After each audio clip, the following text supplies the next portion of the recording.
What's up, Sifters? You know it's GameFace right here on twitch.tv/SiftedGames. The last regular episode, of 2023. Welcome alongside me to do that is Matt Kyle. How you feeling about our last episode of 2023? Oh, better than the people who bought the day after. That's for sure. Well, I think they all got their money back. So most of them did, but about 110,000 people didn't. Really? And I don't know why. Maybe some of them played too long, but I think they rescinded that, didn't they? I think so. We're going to talk about that game. That means they still walked away with a fair amount of money. Yes. Oh, yeah, absolutely. Welcome to GameFace. Again, this is our last normal episode for 2023. We are doing our Game of the Year episode on Friday, right here at the same... Which will not be normal. Which will not be It's going to be abnormal. real fucking weird. Now we're demonetized. You said the F word in the first 5 minutes. Nah. We'll see. But anyway, our Game of the Year awards are on Friday, same time at 1 p.m. Pacific, 4 p.m. Eastern, right here at twitch.tv/SiftedGames. But this is our last regular episode of GameFace where we do all the stuff we normally do. Friday will literally just be our Game of the Year awards. Those usually take around like an hour and a half, something like that. So it won't be the normal length. And then that'll be it for... Well, I guess Matt and I for 2023. Pac will still be coming through. Actually, I'll still be doing Ask Shane Anything until the rest of the year. So you get a couple more episodes from me of that before the year's over. And then Patrick will roll pretty much through the whole holiday season. Speaking of which, right now, we're asking for questions for Pactor Factor. Now, here's the thing. We're only asking for a few. We need to record some episodes tomorrow to kind of get us through the holidays. Now, if you guys ask a question that's great and we don't use it for this round, we will use it for the next round when we shoot in the first couple weeks of January. So don't not ask a question for fear that it won't make the cut, because we'll just slide that over into the batch of questions when we shoot the first full round of 2024. Season 9, by the way, of Pactor Factor coming, which is just mind-blowing. Episode 370 of GameFace is mind-blowing, Matt. I think it is. Look at us boosting Godzilla's box office over What's there. happening? Oh, the hype train. Here we go. Everybody went to see Godzilla because they said to watch Godzilla. Oh, everyone's saying is thanking you. Yeah. Rock and Roll 458, thank you for recommending Godzilla Minus Zero. It was great seeing it in the theater. That's awesome. That's what we're here for. That's literally our job. It's to make sure people are consuming the best pop culture content possible. I believe they've extended the theatrical run to the 21st. So it's doing well. More time. Oh, it's the highest grossing Japanese film in U.S. history. Is it? And for the first 2 Japanese movies were the #1 back-to-back weekends. Wow. It was the Godzilla and then That's never happened. And then Boy and the Heron. I don't think so. Yeah, that's amazing. So yeah, people will go see subtitles if you give them something worth watching. That's part of the lesson here. That's true. The other lesson is make good Godzilla movies and people will go see them. Yeah. Well, this is GameFace. This is the flagship make good show. Anything. Yeah, it's true. This is the flagship show of Sifted Games at Sifted.net. We are supported 100% by people who pledge at our Patreon at patreon.com/Sifted. If you like the show and you want to see it continue, that's how you can support it and make sure that that continues to happen. One thing I should say, too, before we get going, and I'll call these people out at the end of the show, but the last couple episodes, we've been putting up a QR code for you guys to just buy us a beer for the holidays, just to thank us, basically, if you want to. And that is the response to that has been amazing. At the end of the show, I'm going to go through the list of people who have bought us a beer, and it is awesome. Thank you. I cannot believe it. And that is also with the problem that page has, our donation page. You have to be logged in to use it. We're trying to get that fixed right now. It's not such a big deal to register for Sifted if you want to buy us a beer or whatever, but I do understand some people may not want to do that. So we are trying to get the restriction on that page lifted so that you don't have to be a member of Sifted to donate. I got a couple DMs from people asking about that. So anyway, thank you guys to everybody who has bought us a beer for the holidays. It makes a huge difference. And anyway, that QR code will be up on the screen a little later. Feel free to donate $1, $5, whatever you want. We appreciate every dollar. It makes a big difference for us. And we're going to call those people out at the end of the show as well. Matt, how has your week been? It's all right. Yeah? Playing some Avatar. Yeah, we'll be talking about that today. Playing some Rogue Trader. We won't be talking about that today. No. Probably in our first show of 2024, we'll slide that one in there. It's a big one. Well, usually our first show of the new year, it's a pickup show where it's like stuff that we didn't quite get to the year before we cover it. And then we start doing the second episode. That's when we start doing like the 2024 previews where we go through each platform and talk about the big games coming out for it. Nintendo's is going to be interesting this year for sure because there's kind of like that May to June thing where it just all ends. Right. Meaning the Fantasy League's going to be difficult to draft. Yeah. We don't really know a lot. Well, you're going to be splitting hairs this time. Mm-hmm. I mean, let's be honest. Like, it was easy this past year, kinda. It was easy to know you had a good team. I think next year it will be tough to make sure. And I think having all 10 games next year will also be tough. Also, will Silk Song come out? Never did come out. Stay tuned. It's freaking insane. Didn't even get mentioned. I know. It's nuts. So anyway, also today, so we'll be doing Game Awards. We'll do our housekeeping. Then we'll do the Game Awards. And there's no show on Earth that covers stuff like the Game Awards or E3 or Gamescom or Tokyo Game Show the way GameFace covers that stuff. We show you every game that matters. You see the games. And we're going to do that right here for the Game Awards today. Then we're going to talk about Avatar: Frontiers of Pandora. And then we're going to wrap up the year, the fantasy leagues, both Matt and I's fantasy league and then the fantasy challenge that you guys all participated in. We'll be crowning the winners of both of those at the end of the show today. We have a lot to get to today. I'd also really like to try to get Name That Game in because we haven't done it for a few weeks because the shows have just been loaded with normal content. But I've actually got a ton of message from people like that miss Name That Game. I've been pleasantly surprised that people have been upset that it's not been in the show. I kind of thought people had lost interest in it over time, but apparently not. We got some people who are pissed off that it hasn't been in the show for a while. So we want to try to get that in too. So we have a lot to get into this last 3-hour block that we have here on GameFace. We're going to do our best to get to all of it. I'm not making any promises. Again, if we get to the end of the show and we're out of time, Name That Game will probably be cut, unfortunately. That's just kind of the way it goes. I'm going to do my best to get there. Matt, you can help me too. Both of us can help by trying to stay succinct if we can, because there's a lot of stuff to talk about. There's like 20 premieres from the Game Awards alone that we're going to discuss today. People are asking what time the Game of the Year show would start. I did say that already. The Game of the Year show is just like this. It'll be at 1 p.m. Pacific, 4 p.m. Eastern on Friday. And again, it'll be around 90 minutes. It's not like a usual episode of GameFace. And we'll probably do an extended Q&A at the end of GOTY, because it's our last time to connect with you guys before the year's over. And so if you guys have questions or anything you guys want to discuss with us before we move on, we'll be sure to do that. So again, if you're watching this show on YouTube or you listen to it on the podcast services, head to patreon.com/sifted and give us a pledge if you can. Let's check out what y'all are up to. And thank everybody who subscribed to Twitch Prime and all that good stuff as well. Let's see. Let me scroll up here. Hopefully I haven't lost a bunch already, because you guys have already been like donating a bunch of stuff. We're on what level of the hype train are we on right now? Like 3 already? That's awesome. Dre Loesch. I don't know how to say that, Matt. Do you? No. Dre Loesch. Dre Locks. Yeah. Happy holidays to you too, brother. I hope you have a great holiday season. When is the first episode of 2024? I don't know yet. We'll have to figure that out. I still don't know when I'm coming back from the holidays from the East Coast, because right now flights are outrageous to come home. The flights out there aren't that bad, but coming back, like until you get into January, they're outrageous. Well, they know you got to get home. Once you're there, yep, they got you. So anyway, I don't know. A lot of it's going to depend on how I can find a reasonable flight to get back. But as I always say, follow Sifted on Twitter at Sifted Games. That's where all the information is, so you'll know what's going on there first. The J-Bone29, Matt, do you do any film podcasts? I love hearing your takes from the film, TV industry. No, I do not. That is something that I have offered Matt to do if he would like. This gear here, he is free to use it whenever he wants. If he wants to get together a little podcast for movies or whatever, he can run it on Sifted or wherever the hell he wants. He can do whatever he wants. So yeah, I ain't touching that shit between shows. Who knows? I hear you. MHG Immortan Joe, thank you for Twitch Prime.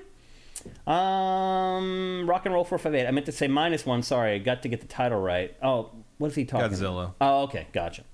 Mike's Q says, Matt, I caught the last IMAX showing for Godzilla 1. I do not regret it. Thank you very much. Lots of people giving you props, man, for turning them on to the movie.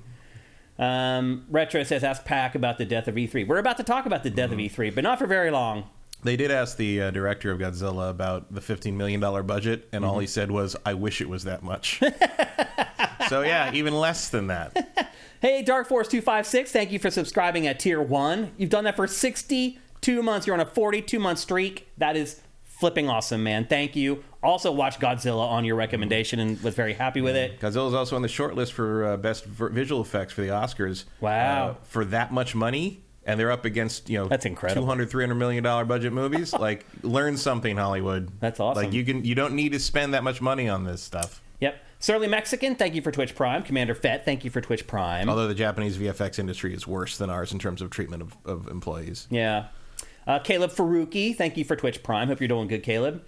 Dark Jedi 24. Alashim, I think I'm saying that right. Thank you. Out of Baldy's way. That's pretty funny. Thank you for Twitch Prime. Mr. Slim 9351. Thank you. Drew Meeks 85. Thank you. And I think that's all we've got. What else? There's some new ones at the bottom. Okay. Also, Eric Cartmenez, obviously you see the Steelers had a horrible loss again. This bet that we have is literally going to come down to the last game. The Steelers need to win 2 out of their last 4 games for me to win. And I think it's literally going to come down to the last game. So unfortunately, Eric, we'll have to settle up when we both come back for the holidays because Steelers season will go until then. But anyway, it is a nail biter. It is coming down right to the last game. It's kind of awesome, actually. Let's see what else we got here. Shane, we must grab a beer together this year. I agree with you. I will probably be in So Mike's Q, for those of you who don't know, he's also from Central PA. He lives in Central Pennsylvania. He lives in Lancaster. I live in a town called Carlisle. It's about a 30 or 40-minute drive away. However, the only Apple store in Central Pennsylvania is in Lancaster. It's bizarre. So I have to drive 45 minutes to get to the nearest Apple store, and I go there every year Christmas shopping because somebody on my list wants something from Apple. So, Mike's Q, let's try to set it up that when I go to the Apple store in Lancaster, we meet and we do lunch. I will be in touch. You're right. It's way overdue. We should have done it a long time ago. Jilt31, thank you for Twitch Prime. Andy T. Monahan, thank you for subscribing at Tier 1. 44 months, a 40-month streak. Awesome. And he says it's unfortunate the time cutting, especially in the Baldur's Gate speech. Okay, he's talking about the Game Awards. We'll get to the Game Awards. Retro Current Gamer, will the Lions make the Super Bowl? No. They will not. Even I know the answer to that. They're actually good this year. But they're still fading. They're still the Lions. They were right. They were great when the season started, but they're like the Steelers. The Steelers started out really well, and now they're just fading and dying, and the Lions are doing the same exact thing. So the NFL is just garbage if you haven't figured it out yet. All the teams pretty much suck. It's just the truth. That's why the Steelers can win 7 games and they suck, because everybody else sucks. Contano, in the wee hours of the morning, Sony Interactive Entertainment is investigating a cyber... Yeah, so did you see today that Insomniac was hacked? And there's screenshots of Wolverine out there? Did you look at them? No. I couldn't find them. I would have looked at them, but I couldn't find them. But we might find out the other Marvel characters. I'm like, okay, I'm into it. Sure. Well, there are this shit, because then I'm doubling. There are other Marvel characters in the screenshots. Yeah. So that is one thing I do know, but I haven't seen him yet. I bet y'all did. I'm more excited about that than the leak about who the DLC characters are for Suicide Squad. I'll tell you that much. Nolan Bozo Zone says nothing on 4chan. What in the hell are you doing on 4chan? I don't care. I mean, 4chan's still a pretty good place to find illicit shit. Yeah. Yeah. I don't think I've ever visited 4chan in my entire life. Because I know it has stuff like that. I also know it has god-awful stuff there, too. Just don't go into B. Is that where you don't go? That's where all the shit posting nonsense is. I've looked at it before. Sometimes just to find, usually for leaks or weird things going on, or sometimes before Twitter news. Those were news happened quickly. Yep. But I don't, much like Reddit. I hate the formatting on that site. I'm just I can't read this. I don't.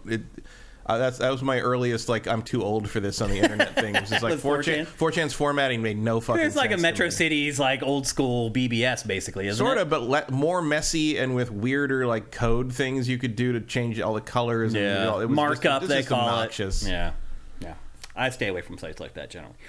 So anyway, there you go. That's our intro for our last episode of GameFace for 2023. It's time to kick off the show proper and get to our housekeeping. And we have a good bit of it today, but not as much as the last couple episodes, and that's a good thing because we have a lot of content in the core of the show that we need to get to. First up today, people were already talking about it in the chat. I saw the news this morning. It made me sad. I know Matt does not give a crap, but... I thought it was already happened. No, they were still trying. So today, the ESA finally announced that E3 is dead for good. They were still trying to make it work, even for next year, or possibly the year after that, but I think they've just figured out that there's just no appetite for it, and so the ESA... We figured that out last year. Yeah. So not only has the ESA canceled E3 for the next however many years, it also said that it has no interest in trying to revive it. So this is it. It's done. There is no E3 ever again, which... I mean, there hasn't been one for 4 years. Yeah. It's gonna be 5. We're still here. Yeah. I'm really bummed. I have a lot of nostalgia for the show, and we do have taps here, and I think if there's one thing that we should play taps for, it's E3. Kind of feels like we're playing it a year after we buried it, but Yeah, we'll dig up the corpse for one last time. I mean, the ESA almost did themselves. So Yeah. It really is sad to me. Somewhere Jeff Keighley is celebrating. Oh, he's... Summer Games Fest has an opening. I mean, it's a huge opening. He's on the phone to the LA Convention Center right fucking now. Here's the thing, Matt. It's not just an opening for him. It's an opening for anybody who has an interest in doing something like this and has the pockets to do it. Yeah, but why would you? Like, I mean, ESA did this because it was basically, I mean, originally it was an actual industry expo. It was a business thing. Right. But eventually it became, ESA realized they could fund themselves as a lobby group for the year if they just charged everybody obscene amounts of money for the booth space. Yeah. And that worked for a long, long time because it served a very useful function. I don't think it serves a very useful function anymore. And I don't really know if there's a need for a public-facing convention-style thing at that time in the year. That's kind of the problem. Is like most people, especially the critical masses of people who make these various big gathering things a success. They've kind of got their yearly schedules together at this point, and E3 is not one of them. Yeah. They're going to Comic-Con or Dragon Con or Gen Con or whatever you have. TGS sometimes if you really or like Gamescom if you want to travel, and you should if you're interested in Gamescom you should go to Gamescom just to see Cologne and all the surrounding area. Like, that's a great place to just great go place visit. to be. Game convention or no. I just don't know. And again, I mean that it would be bad for me because local is good for me. It's easy to get to. But if I was going to start this again, I sure as hell wouldn't do it in LA. It's too expensive. It's really rare in life to see something that was ever as big as E3 was to disappear. Like, that shit just doesn't happen. Like, if you can get that many people to some place to spend a ton of money, somebody figures out a way to keep it going, to keep making the money. Like, it's just... not just in gaming. Yeah. This stuff just doesn't happen. Ask theater owners about that. Yeah. It's very rare for something that was once as big as this to just go away. Somewhat. I mean, I think you see shrinkage in certain things of like baseball game attendance since we were younger and things like that. Yep. I think, but the thing is that doesn't often happen, on a higher level is E3 is a victim of technology change. The march of progress. Basically, it ate itself almost. Like it was like you didn't need this anymore. Like, there was a time when if you wanted to get your message out about any of your big products, everybody had to come together in the same space and get covered by all the same outlets and the mainstream outlets. And it was the only way you could get real exposure and everyone's eyes on you at the same time. And that's just not the case anymore with the internet and social media. And look, I remember we talked about a version of that when we started to see everybody taking cameras around all the time. We used to be, you and us, and we had like 5 crews. We had a crew. Vic Lucas had a crew. Game Trailers had a crew. Yeah, and that was pretty much IGN it. had its booth. And one year, GT usually had a booth. 2006, 2007, 8 in there somewhere. Maybe the year or two after Santa Monica. I remember talking to you and some of the game trailers. It was almost like everybody's got a fucking everybody's got a monopod. Yeah, and there's a point at which like footage of the floor is no longer going to be no value, interesting or valuable because everyone has it, and it's like, and that sure as hell became true, and more and more, and like that is really what has happened here writ large. Like, I mean, the irony is that this is a show to celebrate technology, and technology killed the show to celebrate technology. It absolutely did. Yeah, it's hilarious. Let's not be too. It didn't celebrate technology. It sold technology. Yeah. Like that was. This is a commercial venue, and it's much like the game adverts, and it outlived its purpose. That's all. But it's just weird that there's other shows that are still going to happen, and they're the same damn thing. But they're not because they weren't. This was never public facing. Yeah, and they never. There is. I think that was the problem. The perception was that people can't get in. Yeah, and even though when they opened the doors, I think a lot of people just assumed I can't get in because it was that way for so many years. I think the main problem was that like the people who went while they enjoyed it. Like I don't know how many people came back because it's so expensive. Mm-hmm. Like. Not just expensive to get in, but it's expensive to stay in Los Angeles for a week downtown. If something ever comes back to replace E3, they should do it in Vegas. Yeah, or anywhere else really, with a big enough convention center for it. And plenty of hotels and like, plenty of public transit to get them people around. Because that was the big problem was like like they never. There is a timeline, I think, where the ESA maybe hired the right people or hired whatever Reed Pop and it earlier survived. and figured out how to make this a public-facing convention as opposed to a business-centric expo faster. And it worked. I mean, maybe the pandemic was going to doom it no matter what. But they were 2 years into the public thing, and it just wasn't good. It wasn't happening. Compared to any other public-facing convention. I mean, unless you're Nintendo. As you can see by this line. Oh, yeah, Nintendo will tell you that we're crazy because... Nintendo's bulletproof, sure. It is, yeah. But part of that is because their booths were so small and so overly managed that you just had to sit around for hours to get in. Yeah. I mean, that happened at BlizzCon, too. No one's going to claim that BlizzCon's, like... That little area was a great thing that was worth doing. It was just poorly designed. Yeah. And the difference is that when you got into the Breath of the Wild section, you didn't care how long you'd waited because it looked so cool. Yeah. And you got some free tchotchke from stuff. Nintendo. Oh yeah. I got. That you could then sell on eBay and get half of your cost for the day back. Oh yeah. I still have that coin. It's funny. But it's like, yeah, it just sort of that was. I mean, it was a zombie for a while. I mean, I guess not really because like it was. Basically, it tried to rise a couple times after 2019, and that was the end of it. Too much dirt on the grave. But as someone, I went for 21 of them, and that was. I went to pretty much all of them. I think maybe I missed the first one. You missed the first one. I think you saw you My went to first all one was but one, and Atlanta. I went to all but two. Yeah, the first two. And because I was sure as hell wasn't going to Atlanta. Well, Atlanta was miserable. Yeah. It was literally like 107 degrees and like 95% humidity in Atlanta. By the time you got to the show, you felt like you had already worked the whole day. And I was walking like 2 blocks in the heat. It was not a good choice. And I'm glad I went to the first one was 99 because that was in the middle. I was there too. That was the literally we like basically got out of line for buying our tickets for episode 1. And drove to L.A. That was it. Like because when we were young and we could do stupid things like that. You still can, but you just won't. I'm gonna fall asleep halfway. It's not. We were in line for 13 hours. Yeah, we were different. Yeah, built different back then. But like, and we walk in and there's a full size pod race. I'd never seen anything like that. I'd never seen a whole convention center dedicated to things I was interested in all at once. Yeah, celebrating. That was the fun thing. Yeah.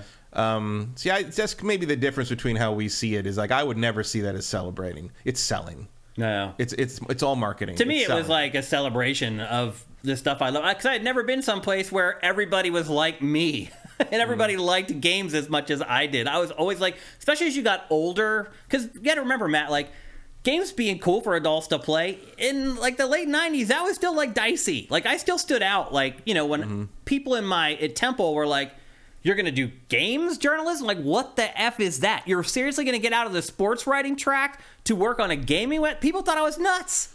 Maybe I was nuts, but maybe. I was an outlier. Not at the time. Yeah, at the time. You couldn't see the future 25 years down the road. I saw it coming. That's why I did it. But anyway. But like, I mean, I never really had that problem. I found my people pretty. You lived in regularly. California. Yeah, it was more open. Big difference.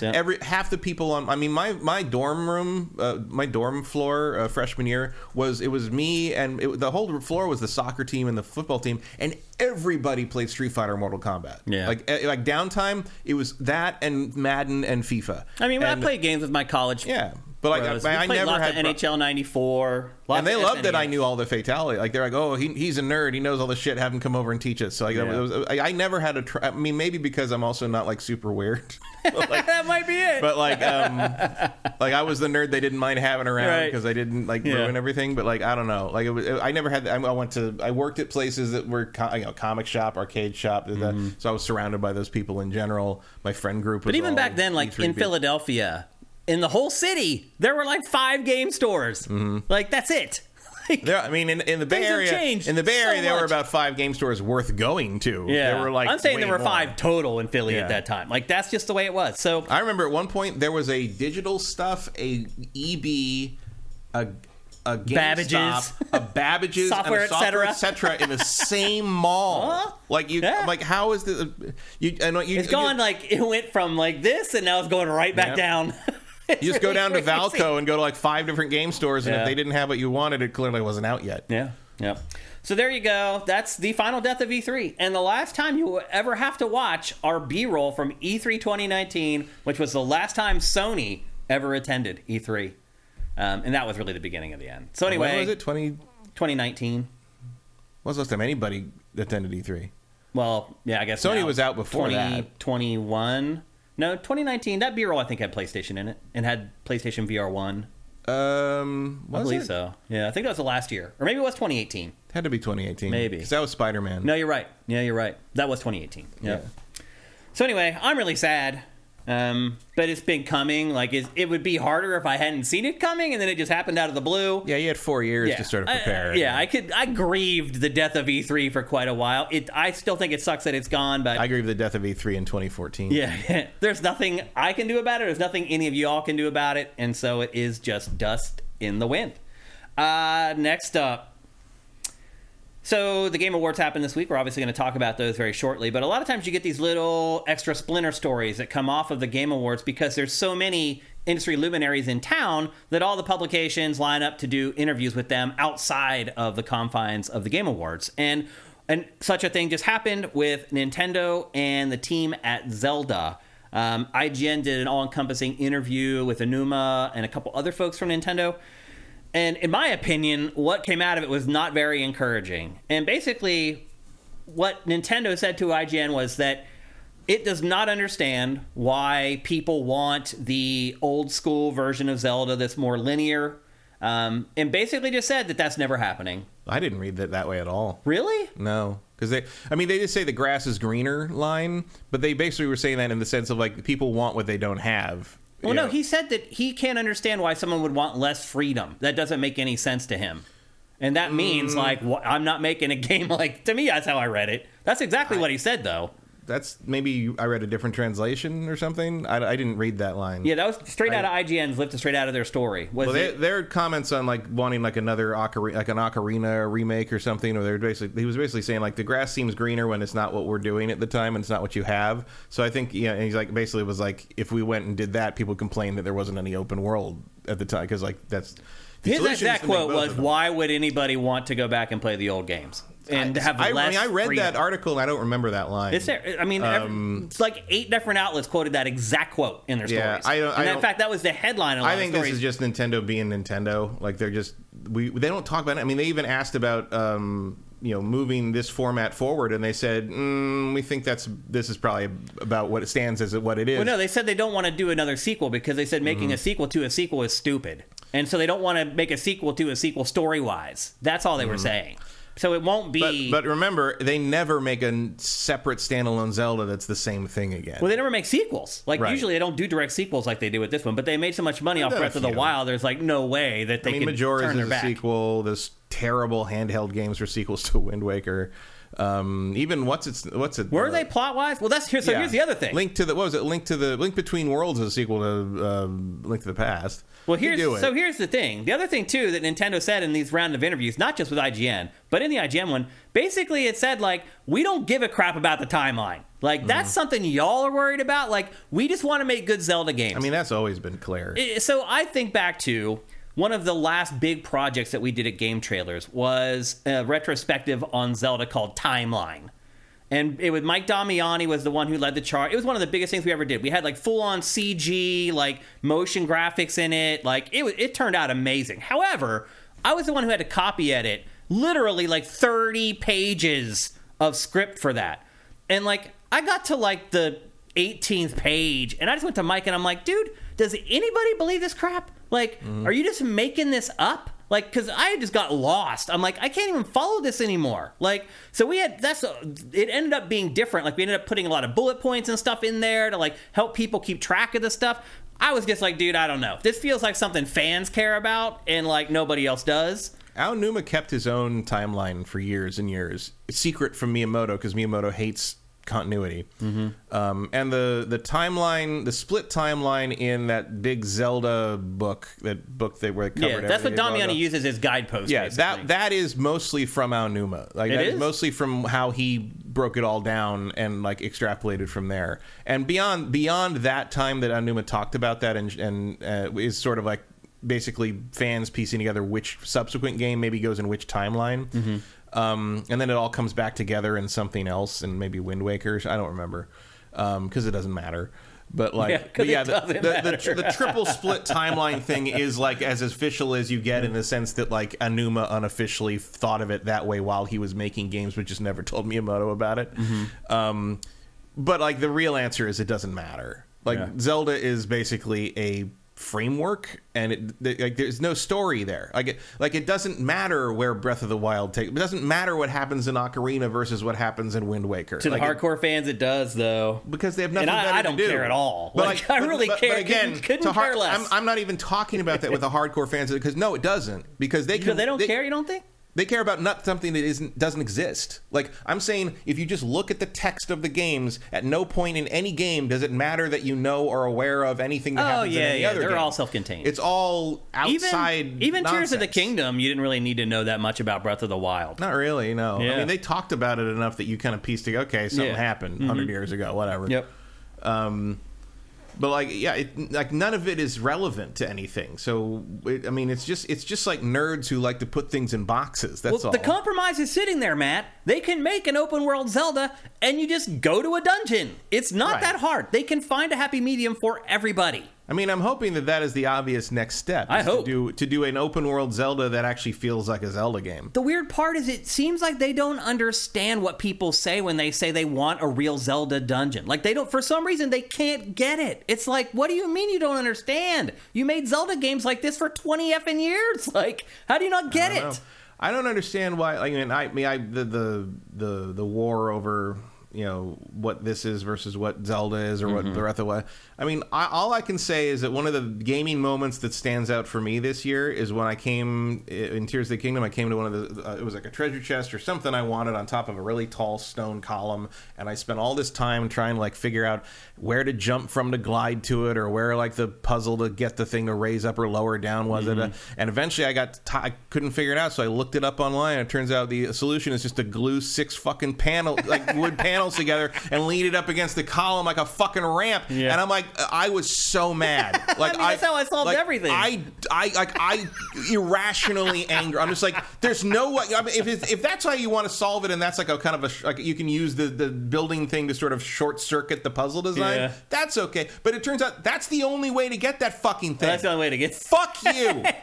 Fuck you. That's not Zelda. That's not what I want from Zelda in any fucking way, shape, or form. I was furious for like a day about that. AJ the Legend Watson asks, is it the timeline ultimately have to matter considering they're making a Zelda movie? No, because the Zelda movie is going to be unrelated to anything. Any of it. Yeah. It's just going to be Zelda or the Zelda. It's just going to be like Link has to rescue Zelda from Ganon. Like, Pretty much. It. That's going to be the premise. Yeah, I would not try to hold the film to canon. Yeah, go place the Mario movie in the timeline. No, it doesn't, because it's its own fucking continuity. Like they're not going to do that. Yep. So anyway, even Uncharted didn't do that. Yeah. So if basically the best thing we can hope for now is for them to keep the open world design and then just put the dungeons in there. It's not hard. It's really not that hard. Just build your damn dungeon and just plunk it down in the open world. That's all you got to do. It's not hard. Estamont says, if the guy who has made the game for 20 years doesn't get it, don't you think that maybe it is you that doesn't get it? My response to that would be like, George Lucas made Star Wars for 20-some years, and all y'all fucking whine for decades about the fucking prequels. So no, that argument doesn't really hold water to me. I don't care how long you've been doing something. A lot if you of creators lose their way over time. It happens all the time. Like, that's not out of the ordinary for that to happen, for when someone works on something for 30 freaking years, for them to kind of lose sight of the product that they've been working on. I mean, I can understand why you kind of lose, I mean, not lose sight of it, but start to think that it doesn't matter as much when, like, the sales. I mean, clearly people like it. Right. Yeah. Like, it's not, like, it's removing dungeons has clearly not tanked Zelda as a franchise. Right. Yeah. So, like, why would they worry about it? Yeah. But I'm sure that's a big part of it. Yeah, but in terms of, like why, my question is, like, why, if you're going to say, okay, why wouldn't you want that freedom? I'm going to say, well, why wouldn't you want to put that discovery and thrill and design and puzzleness of those dungeons in a game that has that freedom? Yeah. Like, why not put both of those things together? Why not put that peanut butter in that chocolate? Yeah, you can do it. So anyway, if you're like me and you kind of miss those older Zelda games, you're kind of in a holding pattern wondering what they're going to do next, but the verbiage coming from Nintendo is not great. Next up, the day before. The biggest debacle. Is it the biggest debacle of this year now, Matt? It's easy to have recency bias and be like, oh, this is the worst thing that happened this year because it just happened. Mm-hmm. But for those of you who don't know, The Day Before is a shooter that was supposed to be, and it was marketed as, an open world survival zombie shooter. Yeah, the marketing made it seem like Days or Rust, one of those Days type or of games. Rust, but like also with like elements of the State of Decay. Yep. Like with that kind of persistent sort of emergent like thing. You know, Yep. But which, I'll be honest, I hadn't really heard of it until it popped up in really? one of the things we talked about in the show like last year or something. Right, okay. Yeah, because that's when people were like, wait a minute, this game's fake. Yeah. And so a lot of people thought this game was fake because, again, they sold it as this one type of shooter. And then when people actually saw the real game for the first time, they're like, wait a minute, this isn't an open world MMO shooter. This is like an extraction shooter. And that's ultimately what it ended up being. It's an extraction shooter that was thrown together in a couple of months, right? Judging by what it turned out to be. I mean, it's actually... They should have called it 4 days after, because that's how long it took. That's funny. I mean... I don't know. The game was better than I thought it was going to be honest, Matt. I mean, the game technically existed, so that's a step. And so people thought it didn't even exist. As it turns out, it did exist. It just wasn't what everybody thought it was going to be. And so the game came out, like 6 days ago now? Like it was last week. It's like last week. And in the matter of 4 days, a bunch of people bought it. People had, fallen hook, line, and sinker for the marketing for the game. Most wish-listed game in Steam history. Yep. Ton of people bought it, put down their money for it, and more than half of those people asked for a refund within like the time limit that Valve gives you. What is it? Like you can play it for 3 hours or 2 hours or something and still get your money back? 2 hours is usually 2 hours. Yeah. And so more than half of the people who played it for 2 hours got their money back. If you told me this was like a PS4 Ubisoft game, I'd believe you. I mean, I don't think it looks that bad. It looks last gen. Yeah. Outside of like the standard like reflections that any Unreal 5 thing can do out of the box. I see a lot of games that look way worse than this game. But it doesn't look like those trailers. It doesn't look like what they sold. No, you're right. You're absolutely right. And so everybody asked for their money back. And then like 2 days later, the studio is like, well, that's it. We're closing down. Mm-hmm. And they wiped everything. Their YouTube channel, gone. Everything is gone. And Matt was telling me before we started doing the show today that they still got away with 100,000 sales or something. Last I saw, 110,000 people had not refunded. Wow. Which works out after Steam's cut to something like $3 million. And then again, you're going to lose some of that to tag, whatever. Like they probably walked away with $2 million or so, which is actually not that much for how much time they put into this. Yeah, because the developers, when they quit, was it yesterday or the day before? Yesterday, I think. I think it was yesterday. Yeah. They basically said, we've been working on this game for 8 years, like off and on. And they said they've been working on it hard for like 5 years. And so imagine working all that time on something for basically nothing. Because the other thing, too, is that like now your reputation is shot. So can you go get a job at another developer when you have this on your resume? Probably not. So they probably looked at it like, well, dude, we're done in the games industry anyway. We might as well take whatever money we can and go. And it seems to be that's what's happened.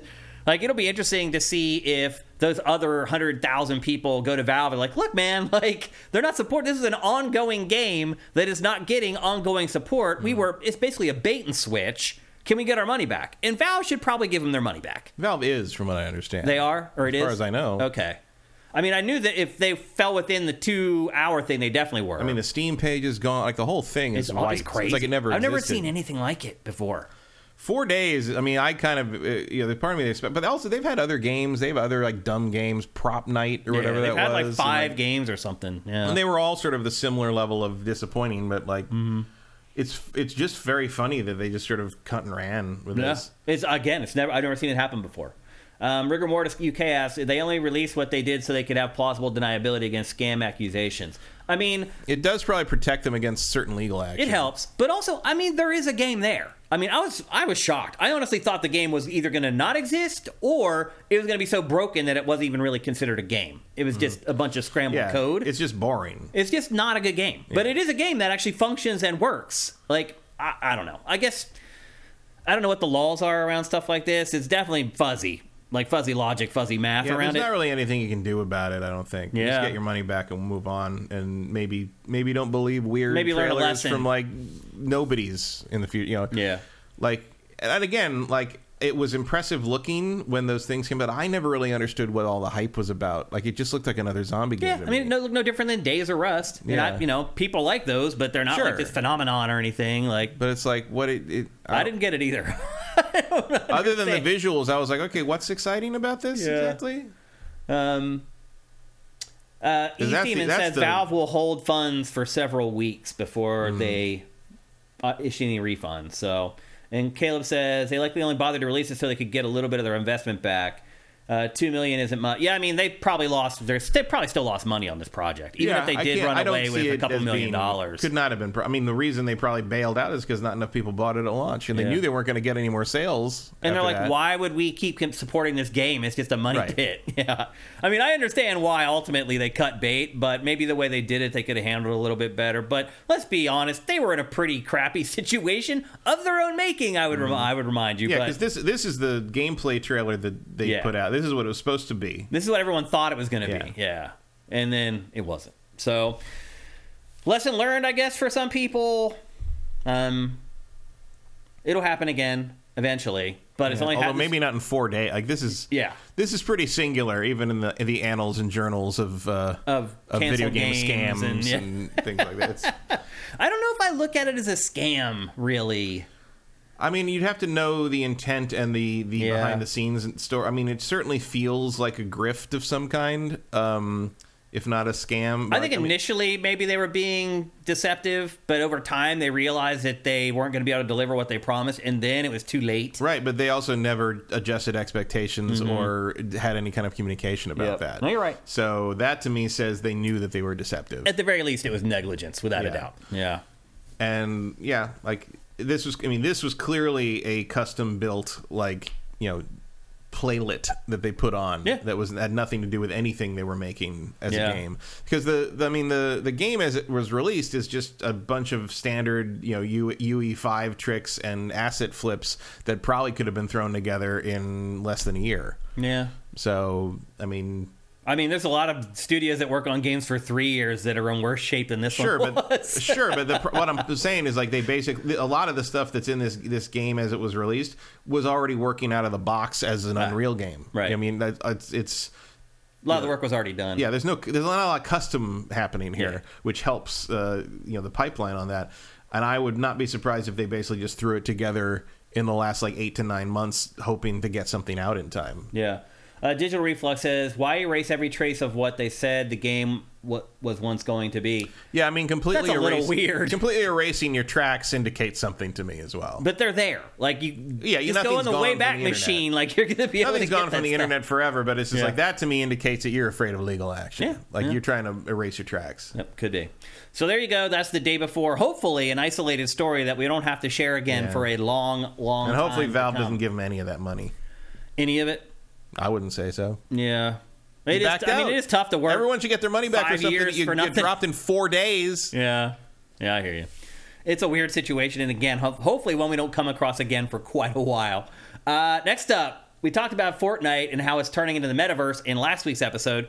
Well, one of the things that's inside Fortnite is Rock Band, basically. So you may have forgotten that Epic Games bought Harmonix, the studio that makes Rock Band, and Matt and I were like, what in the hell? Why would they buy Harmonix? Like, guitar-based games are dead. Like, nobody wants those anymore. Well, now we see why they bought Harmonix, because now Rock Band is in Fortnite. And so people are now starting to ask Harmonix, like, what's going on? Like, how do you play Rock Band without guitars? And according to Harmonix, they are going to make guitars playable with this game. Wow. So the answer to that is if you want to have some guitars for your old Rock Band setup, get them now, because they're about to become real expensive. So here's what I don't get. The Fortnite kids are going to want them. Do you think they're going to manufacture new guitars? Or do you think they're just going to release some kind of a dongle so that the Xbox 360 works on Xbox Series and I don't know. The PS3 works on... Putting out actual guitars for this seems excessive unless it blows up real big. Yeah, I mean, it seems insane, Matt. Building peripherals for guitar games bankrupted a couple companies.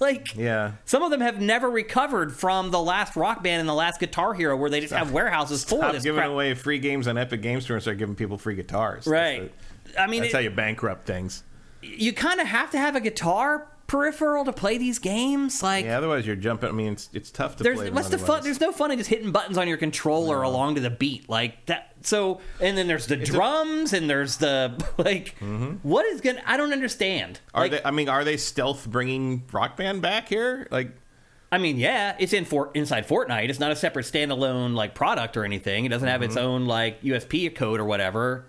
Like, but that might be enough to trick people into playing Rock Band again. I mean, I think probably... I mean, Fortnite's audience is a generation of children that don't even know Rock Band and Guitar Hero exist. Yeah, I know. I think what they're going to do is they're going to release dongles. I don't think they're going to go in the whole... I think they'll start with dongles or compatibility. They'll figure out some way to make the old guitars work. I mean, the old ones are... Most of them, the old ones are USB anyway. Like, maybe they'll only be PS3 compatible or whatever. Yeah. And I think mostly either that or dongles, and in the end... If it blows up and becomes really popular, yeah, there'll be super limited edition Fortnite guitars and branded by all these different people. That might work. Yeah. Like, if you get all the people who have done their concerts inside Fortnite to license the the guitars, and you can go in during the concert and play the song with them. Like, or license even the microphone. That might work with the Fortnite kids, actually. Because these kids are so young, they don't even remember Rock Band. And here's the thing. Buy the guitar includes a bunch of skins. That is a done deal. You can only get by buying the guitar. Or give them a bunch of V-Bucks with the guitar. It might work, actually. Sponsored by different musicians. You get a skin of that musician with the instrument. This might be the only way that it works, actually. You're welcome, Epic. My guess is there are some people from Epic who watch this show.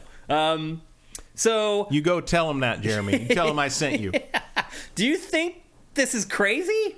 I think Epic's the only company that could probably do it. Right. I can't, call anything Fortnite does crazy anymore because it keeps working right every time. Yeah. You're right. Criticizing the moves that Epic makes is a fool's errand because it seems to knock it out of the park almost every time, particularly with Fortnite. So anyway, if you miss the old days of Guitar Hero and Rock Band and you haven't thrown away your guitars, don't throw them away because you could end up using them, or you could end up being able to sell them on eBay or Craigslist. They might actually be worth something again. So just something to keep in mind as we go forward. It looks like those old pieces of plastic that we all thought we were going to throw away one day might actually be worth keeping at this point. We got some bad news today, but we knew about it about a week ago, Matt. Free Radical Design has been shut down by our good friends at Embracer. Yep. For those of you who don't know, Free Radical Design, when it first launched, was an offshoot of Rare. A bunch of people who had worked on GoldenEye and Perfect Dark left to go work on their own stuff. I believe that happened when Microsoft bought Rare. Is that right? It was a little before that. Was it before? Yeah. It was probably somewhat... I mean, I'm sure the rumblings of that sale were happening internally at the time, so it probably did relate to it. But I believe it was a little before that. Yeah. Around that time, though. Yeah, I think it was basically a perfect storm of we're clearly not going to be allowed to make the games we want to make going forward, and they decided to do their own thing. Yep, and they released Time Splitters and then Time Splitters 2, and obviously they weren't as popular as GoldenEye, but they did find an audience. People were fans of They do have a very good reputation to this day. Yep. And they're shutting down because they're another studio that Embracer acquired. Embracer doesn't know what to do with them. There was a Time Splitters reboot coming, by the way. I think we were supposed to get the first look at it next year. Now that's never going to happen. The studio's already posted all their farewells. Another studio bites the dust because of Embracer's buying spree. It's really gross what is happening. But it's going to keep happening. They made a big bet, and they lost the bet, and now thousands of people lose their jobs. Now everybody else pays. Yeah. Not the people who made the bet, right. Of course. Everybody else. Yeah. The employees, the people who work for your company are the ones who are paying the price for it. So, rest in peace. Another studio gone that goes way back to our history in this industry, Matt, for sure. But rest in peace, Free Radical Design. It's really a shame. But to be fair, Matt, they haven't really made anything for a really long time. They were way overdue to release a product. So, look, I will say this. If I'm Embracer and I'm sitting there, I'm looking at our portfolio of studios that we have, I hate to say it, Free Radical Design would probably be one of the first ones I would cut.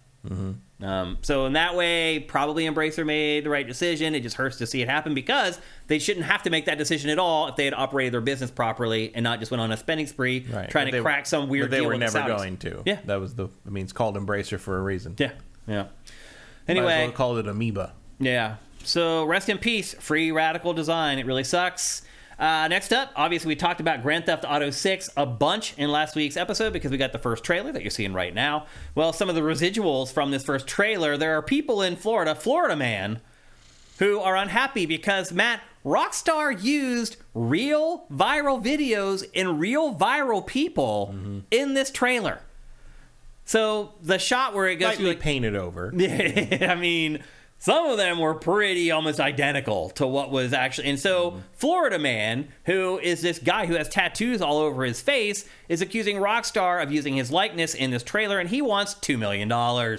He's not going to get $2 million. He's not going to get anything. No. Nobody seems to understand what parody means anymore. Like, everyone I just also thinks... liked the guy who voiced Arthur in Red Dead Redemption 2 responded to him. It's like, you're not getting anything. Rockstar has lawyers that are stronger than the army. He knows better than anybody, yeah. I'm sure. So this is a real viral video.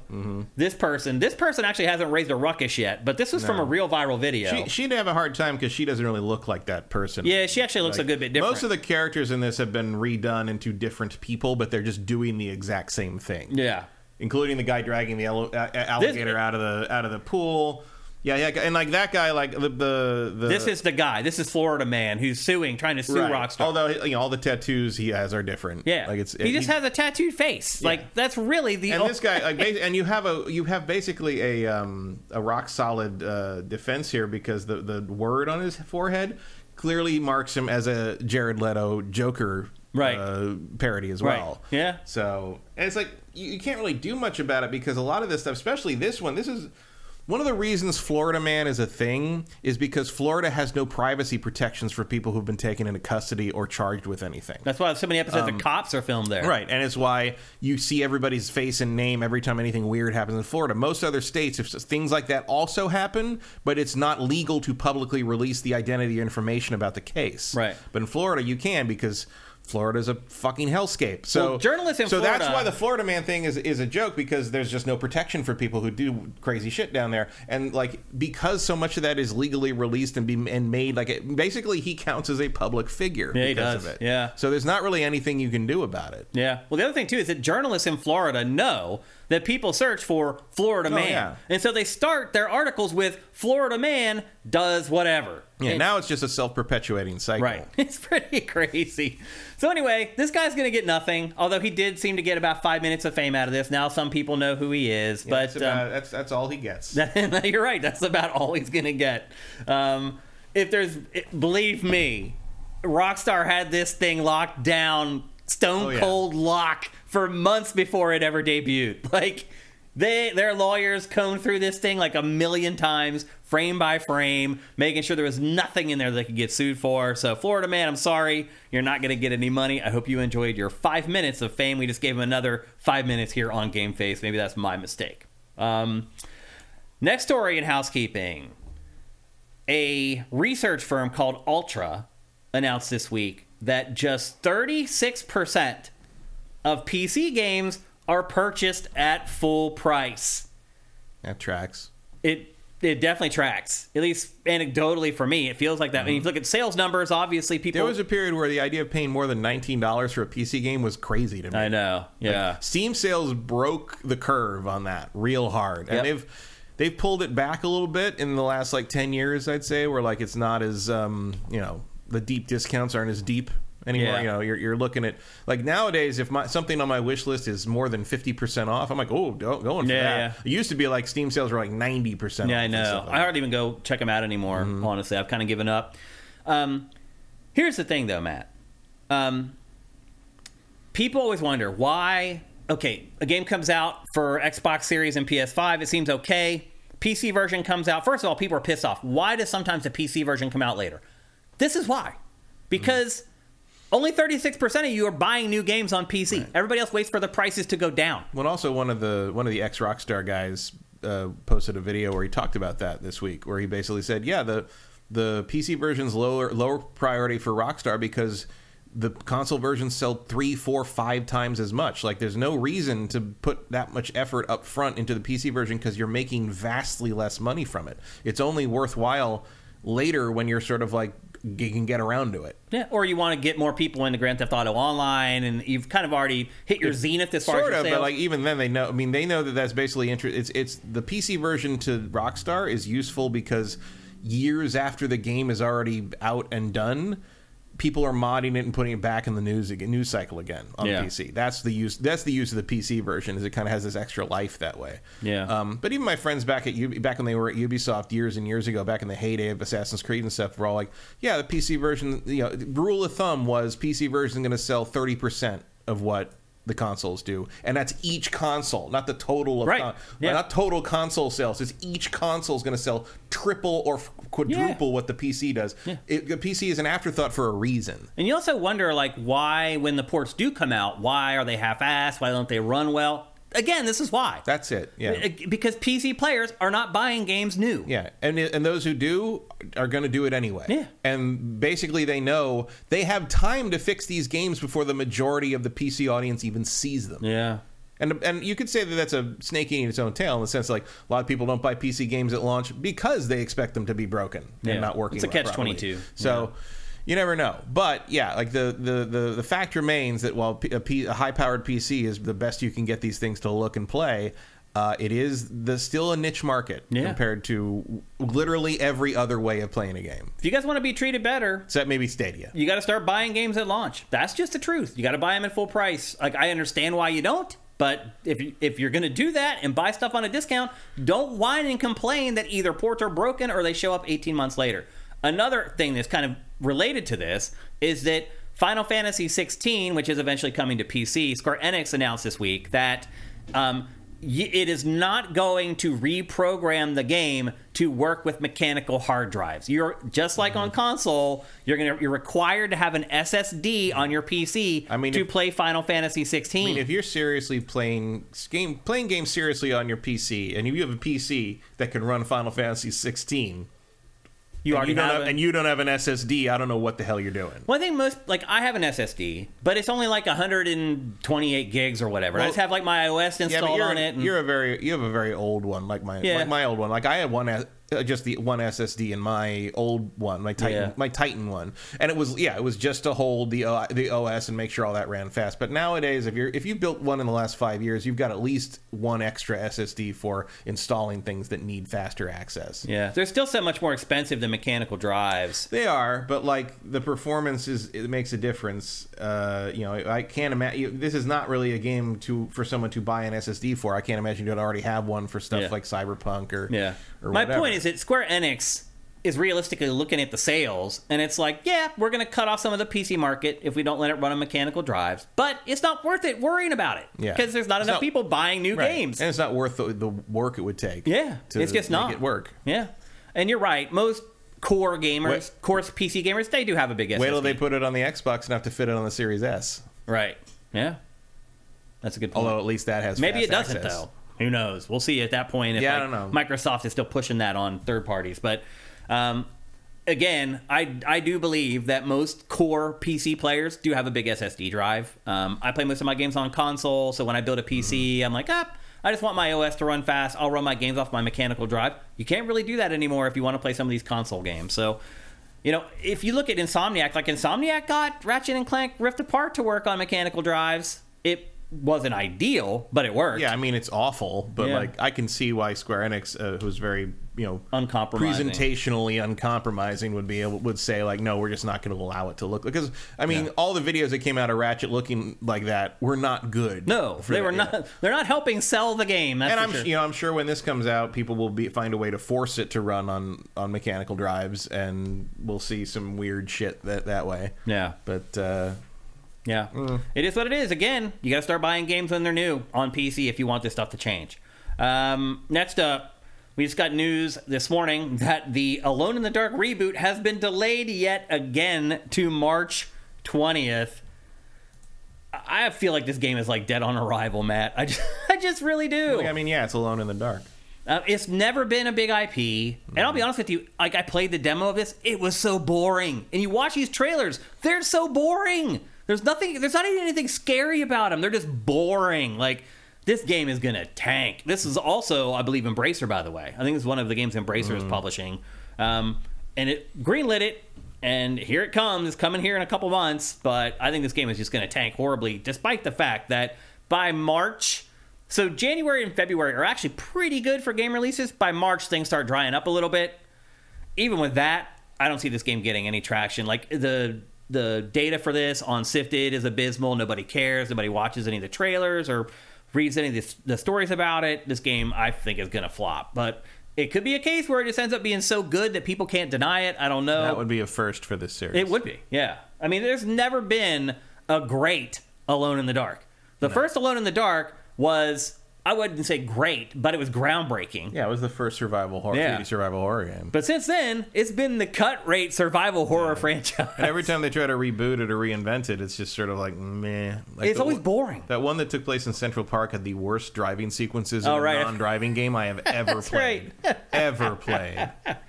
Yeah. Just awful. Yeah. So anyway, the game is delayed again to March 20th. I'm sure that broke all your hearts because I know that none of you care because I see the data and none of you guys are watching anything related to this game.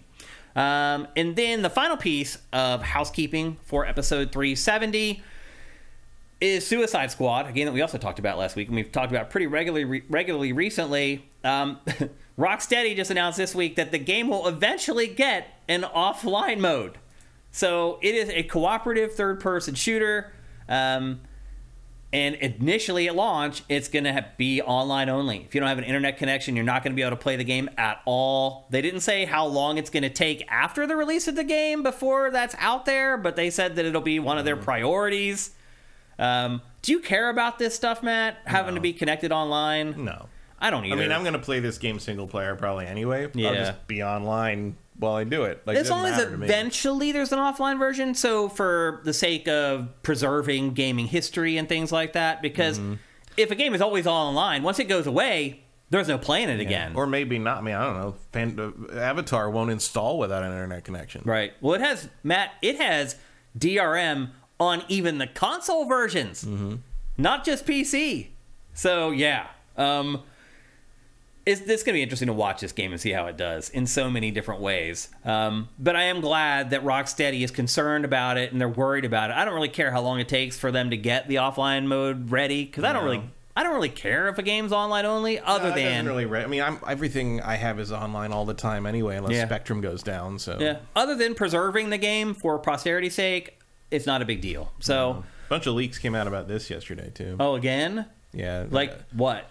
All the that you want to share here. All the DLC characters, partly this online thing, a bunch of things like that. It was nothing too super exciting. Yeah. The DLC lineup is a choice. I thought it was funny that people are considering that spoilers. People DLC. consider everything spoilers, Matt. Like there's no story in it. It's just who's going to be in the DLC. Yeah. Two of them are interesting characters, and the other two are characters you've never heard of. So, good luck. Yeah. Even one of them, put it this way, you know how much of a comic book guy I am. Yeah. I had to look one of them up. Wow. Yeah. Okay. So. Wow. That's saying something. But anyway, it'll be really interesting to see how this game does, because I could see this getting a big marketing push with big advertising dollars, and I could see, like, casual players being like, Superman's a bad guy? Hell yeah. Like, it could end up doing pretty well. He's already been a bad guy in the Snyder movies, basically. So yeah. I don't know what certain people's obsession is with Superman being a scary monster, but, like, stop it. Yeah. I mean, I don't understand. Like, everyone's like, I always see people, like, posting pictures from, like, Man of Steel and Justice League and Batman v Superman being like, oh my god, it's the best picture of Superman ever, and it's like, it's all like pitch black, he's like covered in dirt and blood, and like everything's muted, and he's like, it's Henry Cavill like doing this heat vision thing with all the veins burning around his eye. I'm like, no, that's terrifying. Yeah. That's not what fucking Superman is. What are you doing? Like, yeah.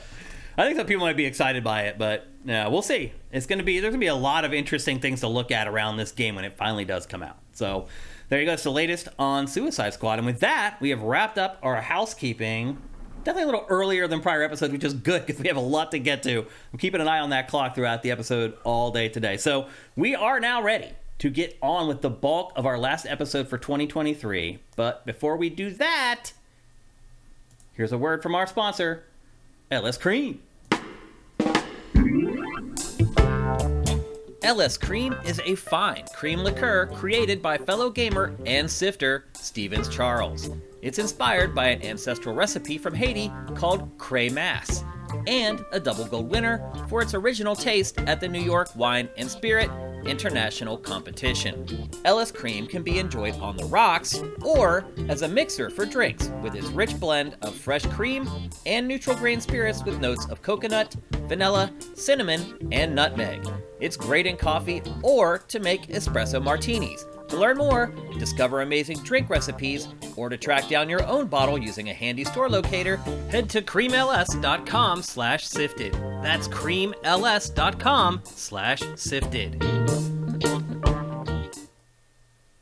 That's right, get your ass on some cream ass. Pronto. Go to creamls.com/sifted.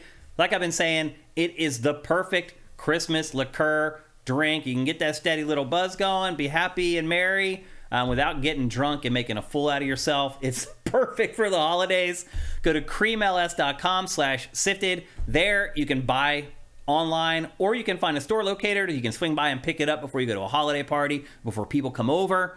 And again, try to remember to use that URL. That's creamls.com/sifted when you go there. Also, there's great drink recipes. So if like you're having people over on Christmas Eve, you want to set up a bunch of drinks for everybody coming over, get a recipe from the website, mix them up, and everyone rolls in. You hand them their drink. Everything gets set off right away. Again, perfect for the holiday season. Support LS Cream, made by a sifter, made by a gamer. Nobody better to support. Perfect drink for the holiday season. That's LS Cream. And with that, oh, there you go. Gotta get our brand. There we go. Much better. And with that, it's time to kick off the show proper. We're going to start off with the Game Awards 2023. No surprise there. Easily the biggest event for the last week. Easily probably the biggest event since Gamescom. Is that fair? Yeah. Yeah? Yeah. It does feel a little bit like the Game Awards are replacing E3, maybe. No. No? I guess Summerfest might. As far as like announcements and stuff. There was no AAA in this to speak of. Like when we start getting like the new Zelda announced at this, call me. But until then, this is sort of I don't know. This is Gamescom again. Yeah, I guess like Gamescom level, maybe sort of. Yeah, a good Gamescom. Yeah, I mean it's better than Gamescom. Sometimes. Oh, it always is. It always has way more debuts than Gamescom. Gamescom really well now that may change because there's no E3. But Gamescom used to just be like, here's the same demo we had at E3 in June. Yeah. Everybody gets to play it now. But now that may change. I mean, there may be a lot more debuts at Gamescom going forward. I don't think so. I don't either. I think companies are companies are just going to save the manpower and the money that they would normally spend making these demos for 1,400 people. Yeah. And just continue working on the game. It's possible. So we're going to split this up into a few sections. We're going to talk about the show itself. Then we're going to talk about the awards. And then we're going to talk about the debuts. So let's kick things off talking about the show in general. Matt, what were your general impressions of the Game Awards 2023? I didn't think it was as good as the last few. No? It didn't hang together quite right. And I can't quite put my finger on why. It was not engaging in a different way. And I've thought they've basically been kind of steadily improving a little bit every year. This felt like it wasn't an improvement. It felt like a step back. It felt a little soulless somehow. Some of that might just be that there's so many celebrities presenting things, many of whom didn't really seem like they had a reason to be there. Mm-hmm. At least Matthew McConaughey is actually voicing a character in the game.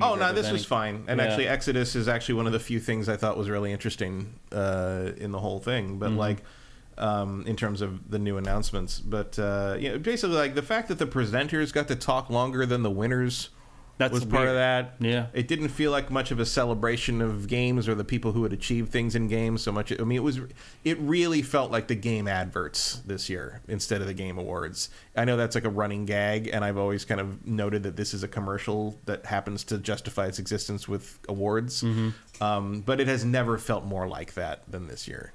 Okay, I actually thought it was pretty good. I did think it got just a little bit better. I agree with you that it's got a little bit better the last few years, and I thought this year also it just got a little bit better.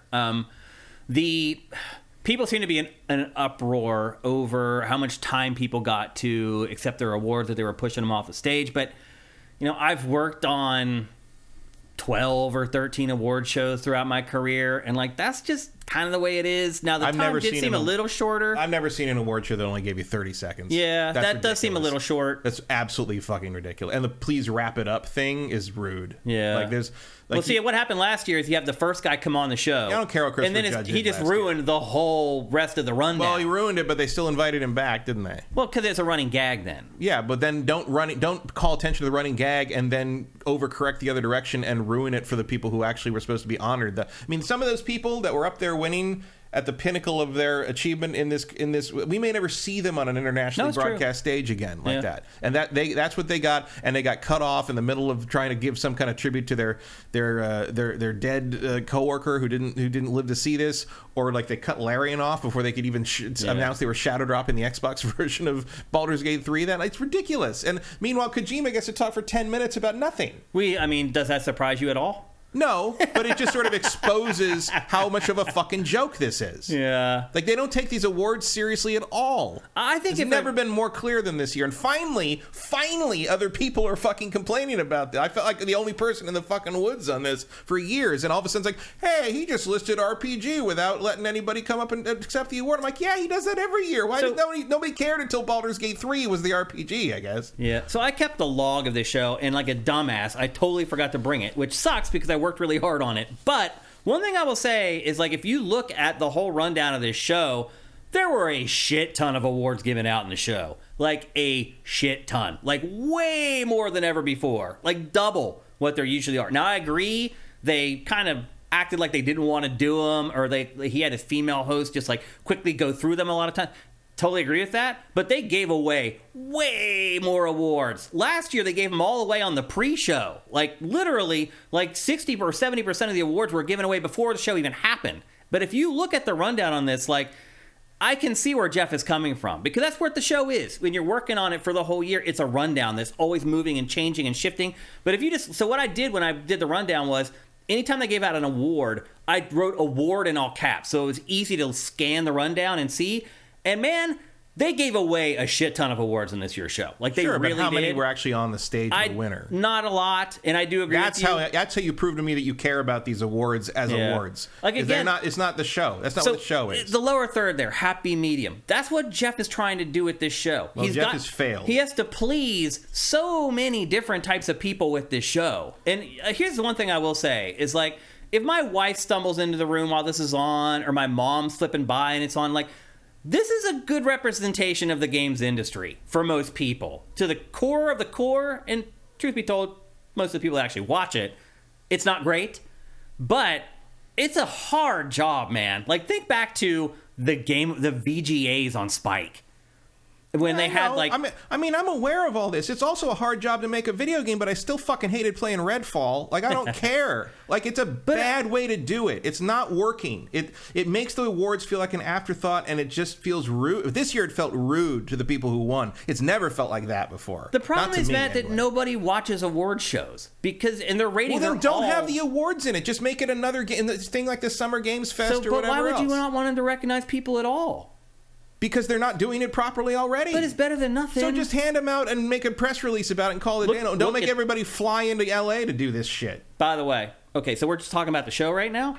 Look at that shot, Matt. Out of focus.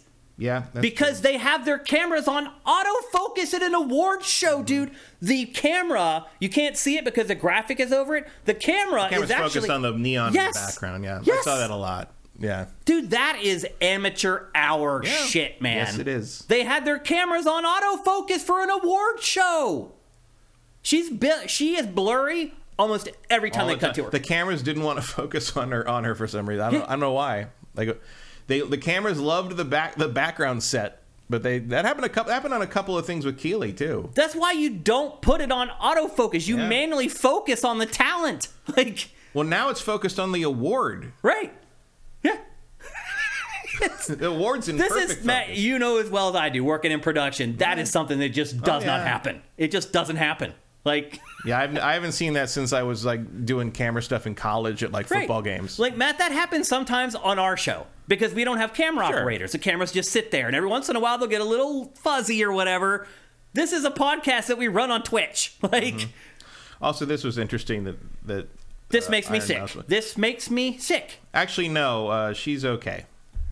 This is the content creator of the year, some weird anime girl. Right, but so Iron Mouse, I didn't know anything about Iron Mouse when she won, and I would have given it to People Make Games because they made that documentary about Disco Elysium and all the weird shit. Yeah. But I already knew that a documentary about the shady bullshit that happens in the game industry was not going to win at the Game Awards. So that's not what we're about here. Yeah.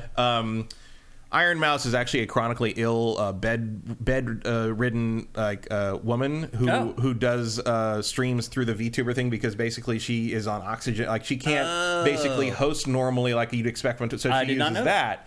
And uses like a voice changer to like so she doesn't sound as whatever.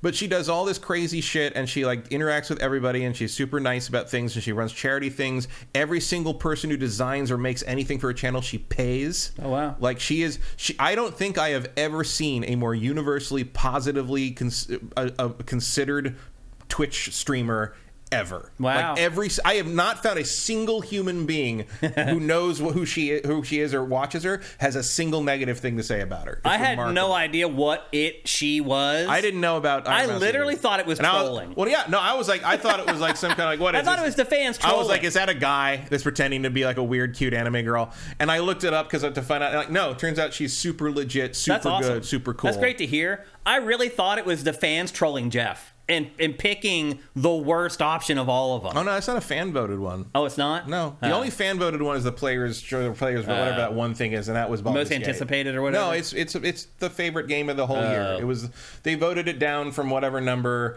and down to like 5 or 6, and then Baldur's Gate won. It was the one with Genshin Impact because it was any game. It didn't have to be this year release. Gotcha. But that was Baldur's Gate. That's the only player voted one. Everything else was the panel. Yeah.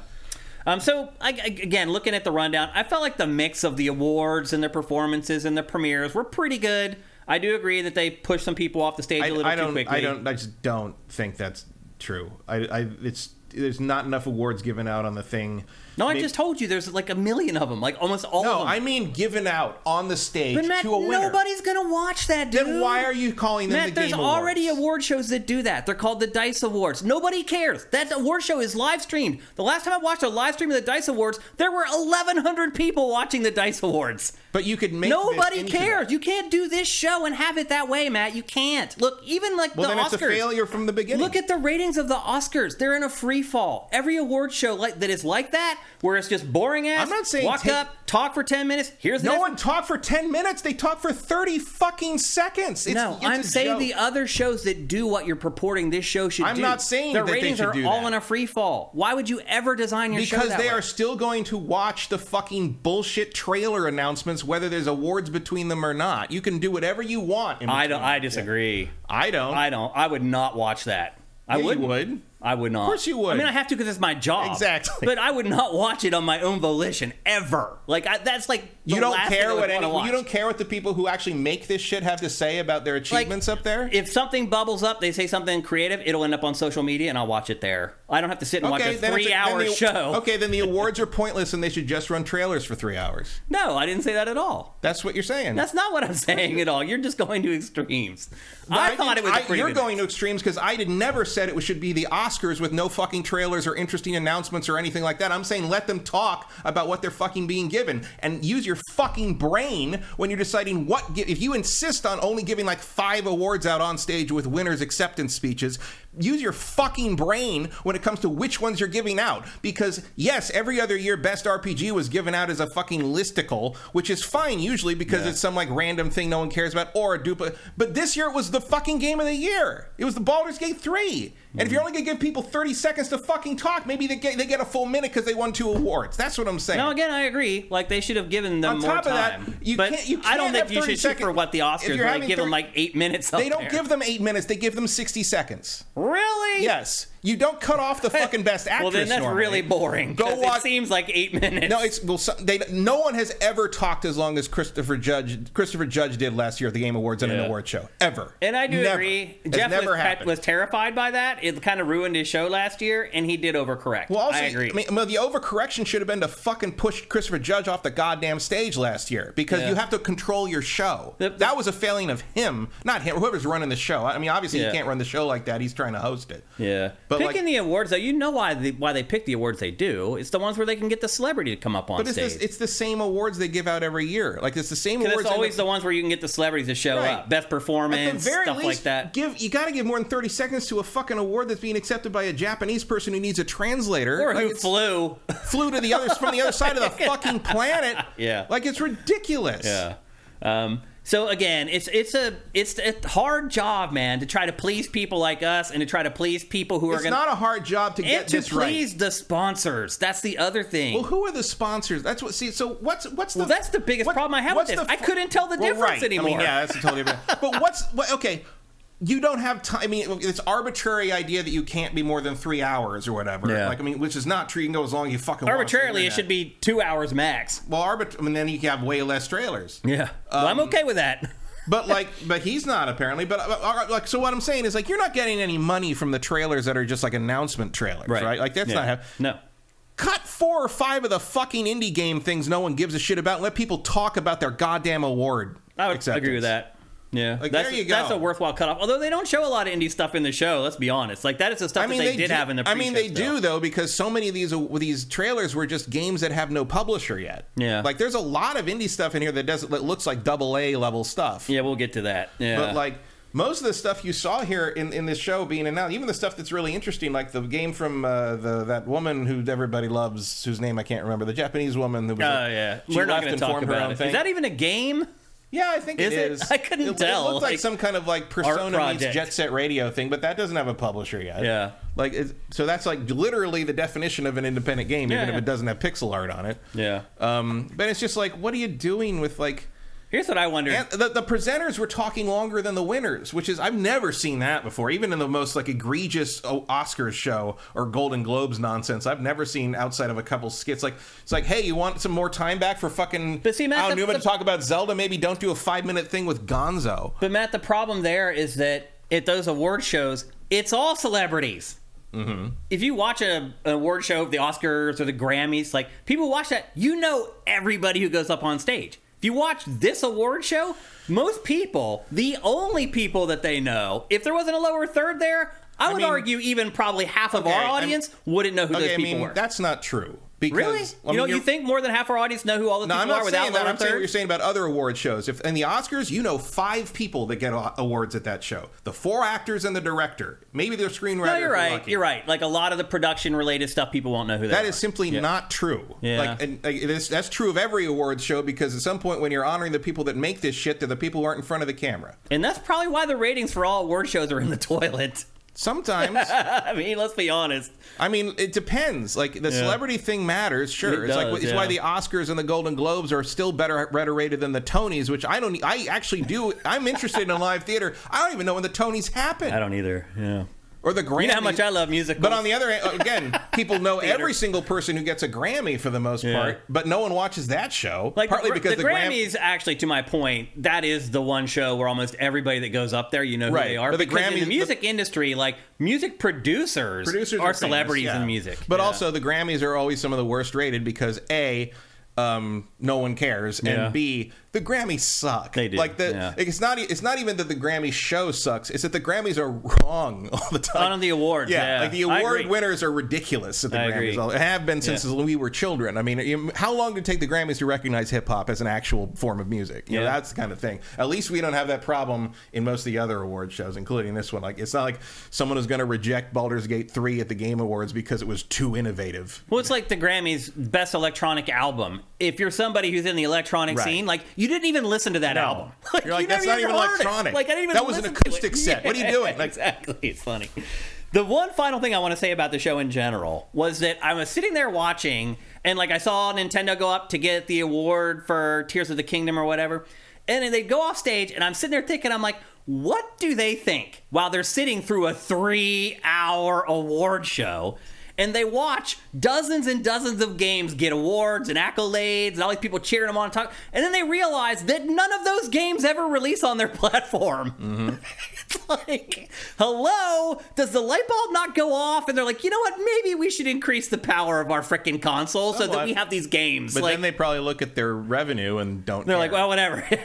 It's just funny. Like Nintendo. I'm sorry. Have you seen the eShop? Do you know how many softcore hentai games are in that? They are making. They're fine. It's just funny. Like Nintendo lives in its where's bubble. MILF Hunter on the PS5? I ask you. It's just funny because Nintendo lives in its bubble in Kyoto, and like it just makes all this money, and it's like isolated from like the real world in a lot of ways. And I feel like the Game Awards is that one time where they're sitting there and they can't look away, and they're just like, "Holy crap! Look how awesome these games look." And none of them are on our platforms. Like it's, I don't know. I found it interesting, but no, it probably is an experience, but I'm sure they have nothing. Yeah. I mean, you'd think Aonuma would have the clout to say something about it, but every time he does interviews and talks about Miyamoto, it sounds like he really doesn't. Yeah, like why don't we release okay, let's have a weaker powered Switch 2 that's a handheld. Why can't we have a more powerful Switch that's just a console only and it plays the same games? I guess you don't have to split your development. In the end, I guess it's because they make tons of money doing what they do, and they're like, why should we bother? They're not really in competition with anyone. You're right. You know, it's like it's a good. I mean, after they kind of lost the fight with the GameCube. Like, that just became their strategy, and so far it works. The Wii U was a misstep, but it wasn't a fatal one, and they learned from it. So yeah, it was almost fatal. I mean, it wasn't great. No. I mean, they do have so much cash, they could probably survive 2 failed generations, no problem. Yeah. And Cinetyke asks, what's the cause that we don't get a more serious Game Awards show? Is it actually it takes lots of money to make? I mean, partly, but like we do have, like you say, the DICE Awards and the Game Developers' Choice Award. But they don't have a bunch of announcements and they don't have the trailers and the world People watch this also, by the way, tons of great new games and trailers. Yeah. That's it. They said the world premiere is going away. It didn't go away. They said world premiere like 80 times. The header just went away. Right. They just got rid of the bump, which made it harder to tell the difference between the trailers and the commercials. That's my other biggest criticism of that show in general, is that figuring out what was editorial and what was paid marketing was almost impossible. They were even running crowd reaction noise over top of the paid content. They left the audience mic on for the commercials. That's a huge mistake. Which is also extra funny because it reminded me that, because I've been a couple times to this live, and it's like, they show the commercials to the audience too. Yeah. Like it's not just on the stream. No, it's there if you're at the show. Which is very funny. The line was way too fuzzy this year. Like, he needs to figure out, you're right. Like, not having that bump that says world premiere made it muddier. Which might have been the point. Maybe. Because now that he can start selling, like... I mean, it might have been a mix of being tired of having it made fun of, but if you did, why would you still say it in all the copy? Every single time, over and over again. So anyway, that's the show. Let's talk about the awards. Now, Matt, you and I made some predictions for, I think, 4 awards last week. We did pretty well. Yeah. Our predictions for Best Action Game, I picked Armored Core 6. You picked Hi-Fi Rush or Armored Core 6. Armored Core 6 won. Best Independent Game, you got it right, Cocoon. I picked Dave the Diver. I was wrong there. Best RPG, we both picked Baldur's Gate 3. Baldur's Gate 3 won. And then Game of the Year, I picked Tears of the Kingdom, so I was wrong there. You picked Baldur's Gate or Zelda, so you got half right. But overall, I think we did pretty well. Any other... I didn't expect Zelda to be as shut out as it was. It got... I can't believe it. Like, it almost felt like obviously, we don't know what the voting percentages were, but, like... Yeah. It felt like... It was weird. Baldur's Gate won some stuff that I thought it was weird that it won, and didn't win some stuff that I thought it was insane that it didn't win. Yeah. Like, the fact that Baldur's Gate won Best Voice Performance for a character that is basically an online meme. Yeah. And the telemetry, they actually put some telemetry up, and basically, Astarion is not even it's like the 4th or 5th most romance character in the game. He's not even that popular. I don't understand overall. I didn't like him. He was like my least favorite character in the party. As hell. But like, so weird. And then like I mean, I'm not a huge Baldur's Gate 3 stan here. Yeah. Like I like it, I recognize it, but I don't love it. Mm-hmm. The fact that it did not win Best Narrative or Best Game Direction is insane. I know. Like, it is. The fact that they basically reinvented how player choice works in storytelling and have branching paths that I can't even fucking explain to you how I'm like. And it didn't win Best Narrative and Best Game Direction? There's a lot of conflict. What? Yeah. And Alan Wake, I mean, no super disrespect to Alan Wake 2, but That's the same shit Remedy's done for 3 games now. It really cleaned up. That's the other thing I was surprised about. Right down to casting Sam Lake in live action footage. Yeah. Matt, do you think that journalists are having second thoughts about Tears of the Kingdom, and maybe they're coming around to our view on that game a little bit more over time? I don't know about that. I just think, it did win the most reasonable award for it to win. It felt like they shoehorned it into that, though. Like, what was wasn't it best like action adventure? Action adventure, yeah, which is what it is. I mean, most people consider it an action RPG. Maybe there is no category for that, right? But there were action RPGs in the RPG category, yeah. But there was Lies of P for some reason, right? Why wasn't Zelda the game that was in there instead of Lies of P? But Breath of the Wild was an action adventure in its year too. I mean, it just I don't know. It reeked of I would never call it an RPG. Yeah. Zelda's not. I would. But Zelda's not an RPG ever. Hasn't ever been. It's as much of an RPG as Lies of P. Lies of P at least has stats, but I don't think that should be in there either. Yeah. That's an action adventure. I mean, the Souls games are technically action RPGs, yes, but they're action adventure games with stats. Let's be honest. Yeah, and even Zelda doesn't even have stats. That's true. It just still felt like they're like, well, we can't. We know that one's going to win here, and we can't not give it any. Like it. That's literally like the only thing it won. So how does a game have like what did it end up with, a 96 or a 97 Metacritic? Yeah, and it was only worthy of one award at the Game Awards. I mean, Spider-Man 2 was a 92 and it got nothing. It's a 90 actually. It's a 90 now? Yeah.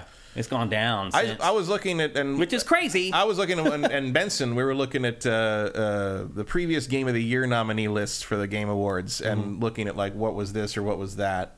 The weakest year by far, I think, was the year It Takes Two won. What about the year that The Walking Dead won? Well, that was the Game Awards. That wasn't the Game Awards. Well, that was the Spike VGAs, Awards. Yeah. But then the 10 Game Awards ceremony that year, what was it, 2018?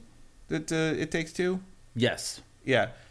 Every single Game of the Year nominee was in the 80s on Metacritic. Yeah. There were no 90s. I mean, this was a banner year. It's one of the best years ever for video games. Oh, yeah. No doubt about it. I mean, if Zelda, a game that gets a 96 or a 97, gets one stinking award, that shows you right there. Now, to be fair, part of that's because it wasn't qualified for a bunch of other awards. Yeah. But again, like, you could have been nominated for other things. Like, I mean, the music, all the other stuff. Yeah. I mean, design. What won music? I don't remember. I don't know. I should have known. Great awards show. Yeah. I don't know. I love Spider-Man too, but it doesn't shock me it didn't win anything like that. The award that stood out the most also, for I me, would not have nominated Yuri Lowenthal as the representative for that game. Yeah. If I'm being honest, I would have picked the guy who did Miles or the guy who did Harry. Agreed. Or even the guy who did Norman. Yeah. The one thing that stood out the most for me with the actual awards was Cyberpunk 2077 winning Best Ongoing Game. That was very fun. That makes no sense to me. Music was Final Fantasy 16, and that was actually well-deserved. Thank you, Vincent. For Best Music? Best Music. That is well-deserved. Yep. Yeah. Absolutely. Cyberpunk 27 is not even in a game as a service. Yeah. They're like, we put out an expansion pack, so now it's an ongoing game? Well, no, they fixed it over time. It's like what seems to be what they've given this for, which is, I mean, Cyberpunk is an amazing comeback story from how it launched, but like... It's just not an ongoing game. Well, it feels like somewhere along the line, someone got very confused about why No Man's Sky was in that category, because No Man's Sky is an online game with a bunch of multiplayer stuff and new quests and group quests, but like Cyberpunk is just a broken game. It's a single-player game that was broken. It'd be like giving out like best ongoing game to The Witcher 2 Enhanced Edition. Like, it should have won, like, comeback game or something. That category doesn't exist, but also that's what it should have won. But that category also shouldn't exist, because don't encourage that shit. Right. Exactly. Touche. And this feels kind of like it did encourage that shit. It just, like, I just can't see journalists or colleagues giving Cyberpunk Best Ongoing Game. They know it's not a game as a service. Like... I try to never say things seem a little weird with anything, but this seems a little weird. I don't know about that. I mean, you know me, I'm very willing to chalk things up to incompetence versus malice. You know, I think it was a dumb choice. That's a dumb choice by a lot of people. Yeah. Like the editorial committee. What's interesting to me is that the guys from Poland were there. What's interesting to me is that it was nominated, because here's the thing. So I used to be a part of the editorial council. Now all suddenly I work at a smaller publication and my opinion doesn't matter anymore. Figure that one out. But I was on it for years and years. And basically what they do is they send you like a sheet that has like all the nominees on it. And then you rate them like, I think it was like 1 through 5, each of the nominees or whatever. Like I didn't know where the nominees were coming from. So somebody put Cyberpunk 20, if it's still like it used to be, somebody put Cyberpunk 2077 in the list of nominees for them to vote on. So that had to happen, first of all. So, again, I'm not saying there's something shady going on, but that seems really weird to me. Well, at some point, there had to be some kind of panel or committee that decided what the nominees were. Right. And that was, like, at least back then, it was the show team. Like, the separate TV side picked that stuff. And there was, like, an editorial... I would be surprised if Jeff did it that way. Still? Especially because I know enough of the TV side just doesn't know anything about games. Well, so at least, again, back when we used to do those shows together, Jeff and I, there was an editorial person on the show team who worked with the industry, and like they had never been like an EIC or anything like that, but they were pretty well embedded in the industry. Like I respected them, like the person who did it. Like I knew him pretty well, and he knew his stuff. But he was the one, I think, that ultimately came up with the nominees that then the council had to rate like 1 through 5, and then that's how they figure out who the final nominees are and the winner is. So I don't know. That seemed really weird to me because it's not a game as a service. It's not an ongoing game. So I don't know. It's conveniently... It could feel like it at times. Conveniently, there's a big debut coming here in the next year or two for the next Witcher game. I don't know. Just seemed a little weird to me. But... I wouldn't think that... It wouldn't seem weird to me. It just seems stupid. Yeah. The only thing that makes me, like, not wholly dismiss that idea is the fact that people from Poland flew to Los Angeles to be there. Right. And it's like, why would you think that game was going to win anything? Right. I guess maybe you might think Idris Elba was going to win Best Performance and then someone have to go up and accept it because clearly... He didn't show clearly up, Idris Elba has better things to do than show up in that shit. Yep. But he like, was not there. No. Well, doesn't he live in England? I think he does, yeah. So, like, yeah, I'm not coming from England. Yeah, If no I'm way. Idris Elba, I'm not doing Even if that. I'm working in L.A. Like, Yeah. I'm not going all the way out to Santa Monica. Come on. Not Santa Monica. Where are they? They're downtown. Downtown. I'm still not going downtown either. But otherwise, I think most of the awards were passable. Like, there wasn't anything else that really, like, stood out that I was like, that doesn't make a ton of sense. Like, for the most part, they got it right. I mean, obviously, your opinions are going to vary on what you think Game of the Year is. And maybe... I mean, I think Baldur's Gate not getting narrative and direction is silly. Yeah. Like, even as someone who did not particularly like most of the way the game worked, if you don't think the way narrative is delivered in that game is the most impressive thing in that department you've seen all year, I don't know what to tell you. Like, Alan Wake is weird. Like, I'll give it that. It's like weird and wacky, and it's got the musical chapter and all that. I mean, which they played on stage, so I mean, you don't really need to play the game it now. You're fine. You've seen it. You're fine. It's good. That's what it is. You're good. Yeah.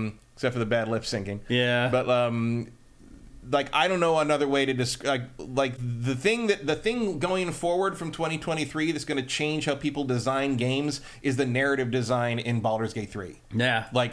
And people are going to strive for that. And in fact, I'm playing Rogue Trader this week, the Warhammer game, which is basically an Infinity Engine choice-driven RPG. And I'm missing the structural changes of Baldur's Gate 3 in that game. It feels primitive now. Interesting. And I mean, at least it lets me say what I want to say while telling me whether I'm going to be able to say it without rolling a fucking die. Yeah. But... like the structure and the presentational style and the branch, the fact that one decision you make 3 hours into the game can come back and mean something 70 hours later, that's crazy. I don't know how many fucking whiteboards they had in that office to diagram all that shit. But like, it's amazing. And to just give that to Remedy doing what Remedy always does is bizarre to me. Yeah. The Alan Wake 2 stuff felt like recency bias to me. I felt that way as well. I was shocked that it won so many awards. Obviously, Matt and I aren't as high on that game as a lot of other journalists are. Also, like, game direction usually to me says that, like, your game is fun, and that's not... Alan Wake, I thought, was boring to play as a game. Yeah. Like, other than that Alan Wake musical performance, I also found the musical performances this year to be boring AF. I like the Hellblade one, okay? I didn't. I thought it was awful. And then I mean, I like a good satanic ritual, so... like the Final Fantasy VII Rebirth, I thought that song was terrible. Oh, that wasn't very good. And then at the end when I forgot that was in there. And then I thought they were all bad. And then at the end when they do the Game of the Year and they do the montage of the songs, like, does every Game of the Year of this year nominee have horrible music? That was awful. Like, there wasn't a catchy damn song in that whole freaking thing. Like, there wasn't much in there. I knew Spider-Man when it came out. This guy was one of the best moments of the Game Awards. He was good, talking about his deceased father and how he used the inspiration to make his game. This was one of the best moments of the whole damn show to me. Like, but I thought the musical performances were bad. Yeah, that's because he got more time to talk than all the winners combined. He did actually, yeah. But I'm glad he did because he got to fucking tell a story to tell. Yeah, I suppose Anthony Mackie, who just spent the whole whole time talking to audience members we couldn't hear. Yeah. Or the guy from the Twisted Metal TV show. Is that him? That's Anthony Mackie, yeah. Who just kept pointing to people in the crowd. And I'm like, what are you doing, dude? Nobody can see the people in the crowd. Them or hear them. Yeah. You don't know what to talk about. And they didn't even try. No, they didn't even cut most away. telecasts would attempt to find what he was showing. And when you got your camera on autofocus, you can't go moving it, Matt. That's true. All right. So anyway, that's the show. And we have a lot to get to, so we got to get going here. We didn't even get very many shots of the really excited that flute violin player, whoever it was. Oh, yeah. That guy was like a big viral thing. So the last B-roll, year. what I figured out, Matt, is what throws up the copyright strikes are the musical performances. And so I just made sure with the B-roll, I just had the awards and that's it. That way this show will not get demonetized going forward. So I had to make some compromises, unfortunately. Let's get to the debuts. There's like 20 of them. We need to get through all of them. First up, I feel like I hate to say this, Matt. I hate to say to me, the big story, the big game from the Game Awards was Kojima's OD. I hate to admit it. No, I don't agree. It's the one everyone's talking about afterwards. Yeah, because it's nothing. It's literally nothing. 20 minutes on stage. It's nothing. Filleted himself. He stood up there for 20 minutes and said nothing. And halfway through, he felt the need to reassure everyone it is, in fact, a game, which tells it. And then Jordan Peele got to come out and reveal that he's made the worst choice of his career so far. And I mean, we don't know anything about. He didn't fucking say anything. On Sifted, this trailer that is nothing. It's just facial animation. Did double what any other trailer from the Game Awards did. Yeah, because it's fucking weird. But like, I'm just telling you, Kojima gets such a fucking free pass. For he really does. Jack I agree with you. Shit. He stood up there because Jeff likes him, and he talked for about nothing for 10 minutes. I agree with you. Nothing about this fucking game. I agree. Fucking bullshit. I agree 1,000%. You know I do, but people don't agree with us, man. People worship Kojima. It's funny. It's kind of sad, honestly. I have not seen many people talking about this game outside of the whole thing, how stupid it was. Yeah. I'm just telling you the numbers on Sifted. He has alienated the chuds because one of the actors is trans. And there's like pictures of him hanging out with her, and everyone's like, why is Kojima hanging out with a degenerate? And so it's like, oh, we've lost you. Okay, good. Good. So props to Kojima on that one, because he doesn't fucking give a shit about your bigoted nonsense. But like, I mean, how blatant was this with him the fucking giving him the fact that the door is the PT door? Fuck you. I mean, he like, legitimately gave him what, 10 minutes? Is that how long? I mean, that's insane. I went off dude. and did something else for a while and came back and they were still going. And they had nothing to say about the game.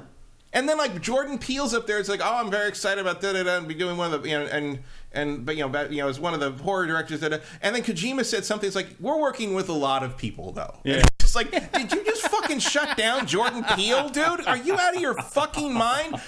Jordan Peele has just created the most amazing streak of thrillers since Alfred fucking Hitchcock. Yeah. No one's had a batting average like him since him. Yeah. And you're just be like, oh, we got some people. I'm probably going to call Guillermo tomorrow or something. It's like, what are you doing? But dude? Matt, you know that people in the film and TV industry, if you ask them, name one video game developer, if they can name anybody, it's going to be Kojima. Yeah, it's not going to be a Miyamoto. Because he keeps showing up at the fucking parties, but they haven't made any movies out of his games, have they? Yeah, but I'm just telling you, like, that's the one person that they know. And so if they're like, if we're going to work in games, we're going to cross over, he's the guy we want to work with. They see Norman Reedus do it. I mean, you see all these other celebrities working with him. Like, sure, but then you saw Matthew McConaughey, an actual like award-winning superstar actor. Yeah.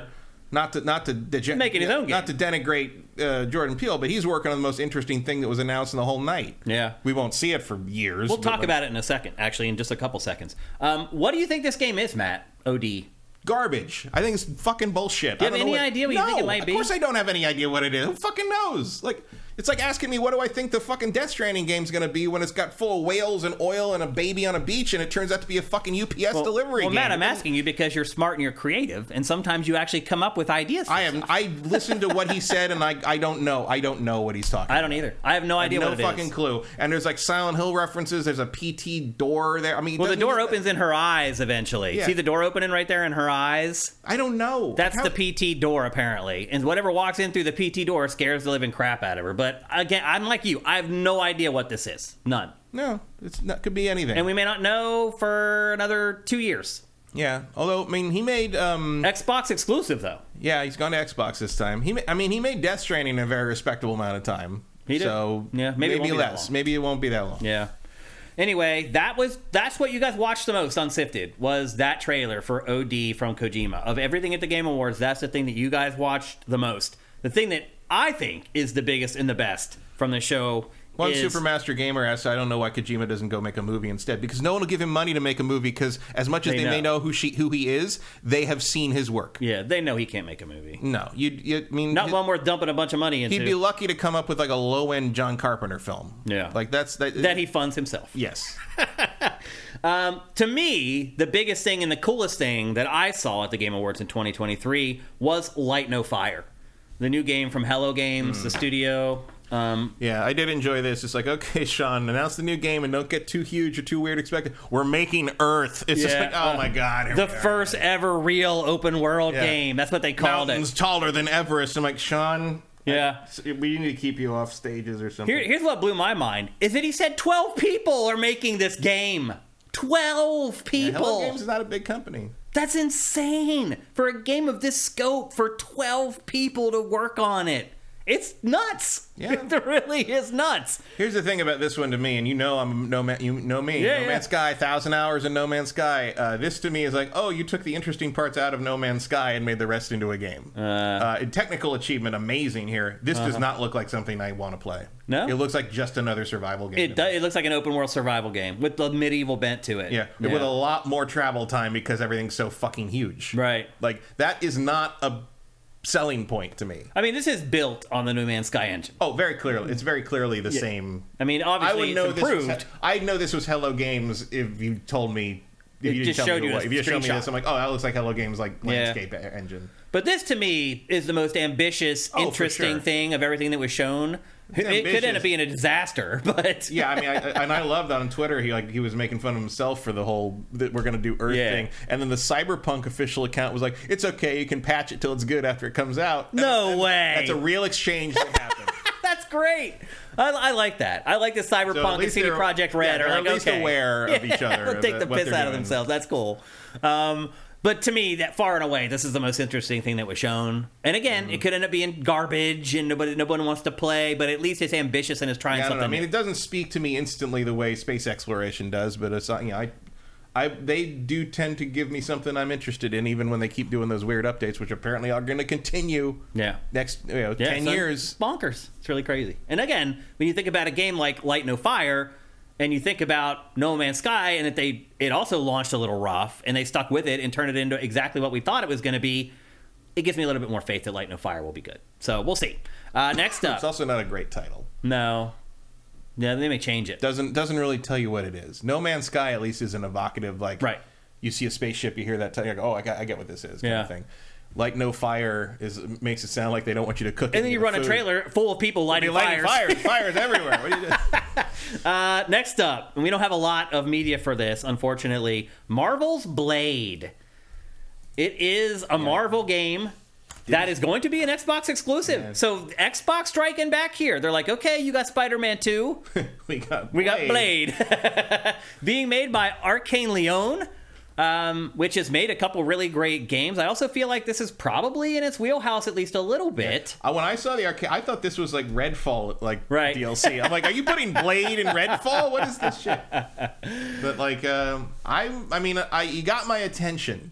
Well, yeah, Blade is obviously like it should be an M-rated game. Like it's probably not going to pull. Sure. It's going to be crazy violent, not pull any punches. I mean, the movie's going to be R-rated. So it's which again for Marvel, that's not normal. So.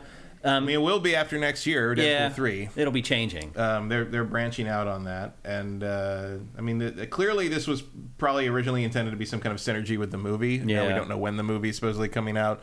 It would be good to have in their wheelhouse because Mahershala Ali as Blade is a big draw.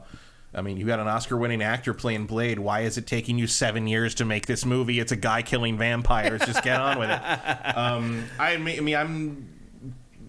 I'm interested, but also like they don't. Arcane Leon doesn't really make a lot of stuff I like outside of Prey, and I feel like this probably has some Dishonored DNA in it, just from the sword element. Yeah. I hope they let me use the sword without penalizing me for being a murderer or something. It seemed like that's why Marvel signed with them was because of the games that they've made in the past. So I mean, it could be very interesting. I mean, Blade is a very interesting character, and there's a compelling world to be had there. Setting it in Paris is different. interesting. Yeah, because that's right. It's set in Paris. I felt like that kind of tied in with some of the things we've talked about with open world games, where we're kind of tired of the same settings over and over again. Well, last time I had an open world in Paris was probably the Saboteur, and that was what, like 11 years ago. Wow. Yeah. So, yeah, let's do a Paris. Do a Paris game. That was Pandemic's game, right? Yeah, it was the last game, I think. Yeah, where they also died. Let's do a vampire hunting Marvel game in Paris. Awesome. Yeah. I think this game, as it gets closer, is going to build a bunch of hype. Yeah. I mean, this feels like it's 2025, if 2026, maybe. Probably. Yeah. But that's about when the movie will hit, so it's about probably works out pretty well. It'll probably work out. Yep. Next up, the game that they finished the awards with, and I was kind of surprised at that, Monster Hunter Wilds. I mean, it is a huge franchise. Like, yeah, I mean, it's going to be probably the top-selling game of everything in there shown in the show. Yeah, but this trailer was really, ugh, like.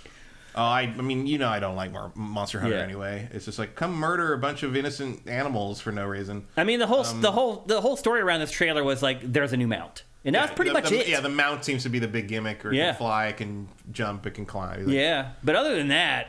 Like, this is just a really boring... It still looks as clunky as hell. It does, even in this trailer. Yep. And this is all they gave us? I enjoyed that people were like complaining, like, what are we going to call this? Because Monster Hunter World is already MHW. Yeah. So what do you call this? Monster Hunter Wilds. You just type this shit out. You go MHY. Yeah. Or you Mohuai. Yeah. It'd be Mohuai. Yeah. So this trailer... They call it Monhun in Japan. Oh, they do? Yeah, so the abbreviation in Japan is Monhun. Oh, I didn't know that, actually. This is all we get, and we're not getting more until this summer. They said that they'll finally show us more of the game. But even hardcore Monster Hunter fans really struggled to pull anything of there's not a whole relevance out of this, here. Unfortunately. Just really a teaser trailer, and we'll show you a new mount and kind of where we're headed on that. And that was pretty much it. But, again, he closed the show on it. Do you think that was the right call? I mean... probably commercial-wise. Yeah. I mean, that is going to be the biggest seller of anything that was shown in this show. I did notice, though, like, there was hardly any crowd reaction when it came on. No. Yeah. I mean... You kind of want more than that for your big finale. But it's like I don't know. I mean, some of this is probably disappointment from people who are expecting to see other things that weren't there. Yeah. Like, there was no Elden Ring. There was no From of any kind. There was no Nintendo of any kind. There was no, ending on Monster Hunter is probably the least impressive ending they've ever done for a Game Awards show.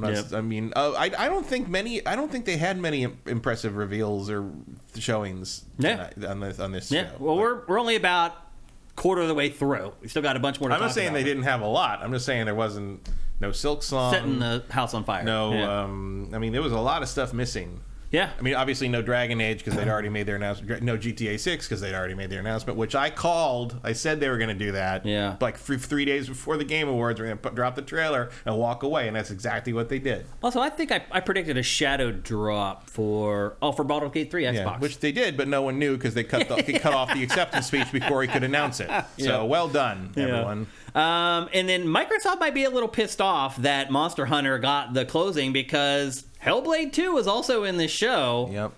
And Jeff did not deem it worthy to close the show. Instead, he chose Monster Hunter. Yeah, I mean, I'm certainly more interested in this, but again, Monster Hunter is the commercial juggernaut. Yeah. Like that's the one that's going to sell 10 million copies. Yeah. But we got a release year? Yeah. So now we know it's coming next year. Maybe. Probably. Who knows? Sorta. Like, what did you think of this trailer? I liked it okay. I am disappointed that the combat doesn't seem to really have evolved since the first one at all. And I mean, not to be too down on it, but I spent a fair amount of this trailer wondering what the hell is taking so long. I know. If that's too. what this is, like, this thing better be one giant expansive monster of a game because otherwise I don't know what took so long. It doesn't look like they reinvented the gameplay at all. I was disappointed in this trailer, honestly. I mean, it looks gorgeous. It's pretty, but it just didn't make me excited to want to play the game. That's what I've struggled with this game from the beginning. It's like, make me excited to want to play it. Like, well, it didn't make me excited to play it the way that previous one did with the giant weird thing crawling through the beach and stuff. This looked more like Hellblade 2 as I would have imagined it after I'd played Hellblade 1. It's almost like foreboding and like I don't want to play it. Like it's almost kind of turning me away from it. Like I wouldn't say that, but I mean Hellblade is not a pleasant experience. No, it's not. It's a game about psychology, but still it's like it just doesn't look fun. I guess is the best way I could put it.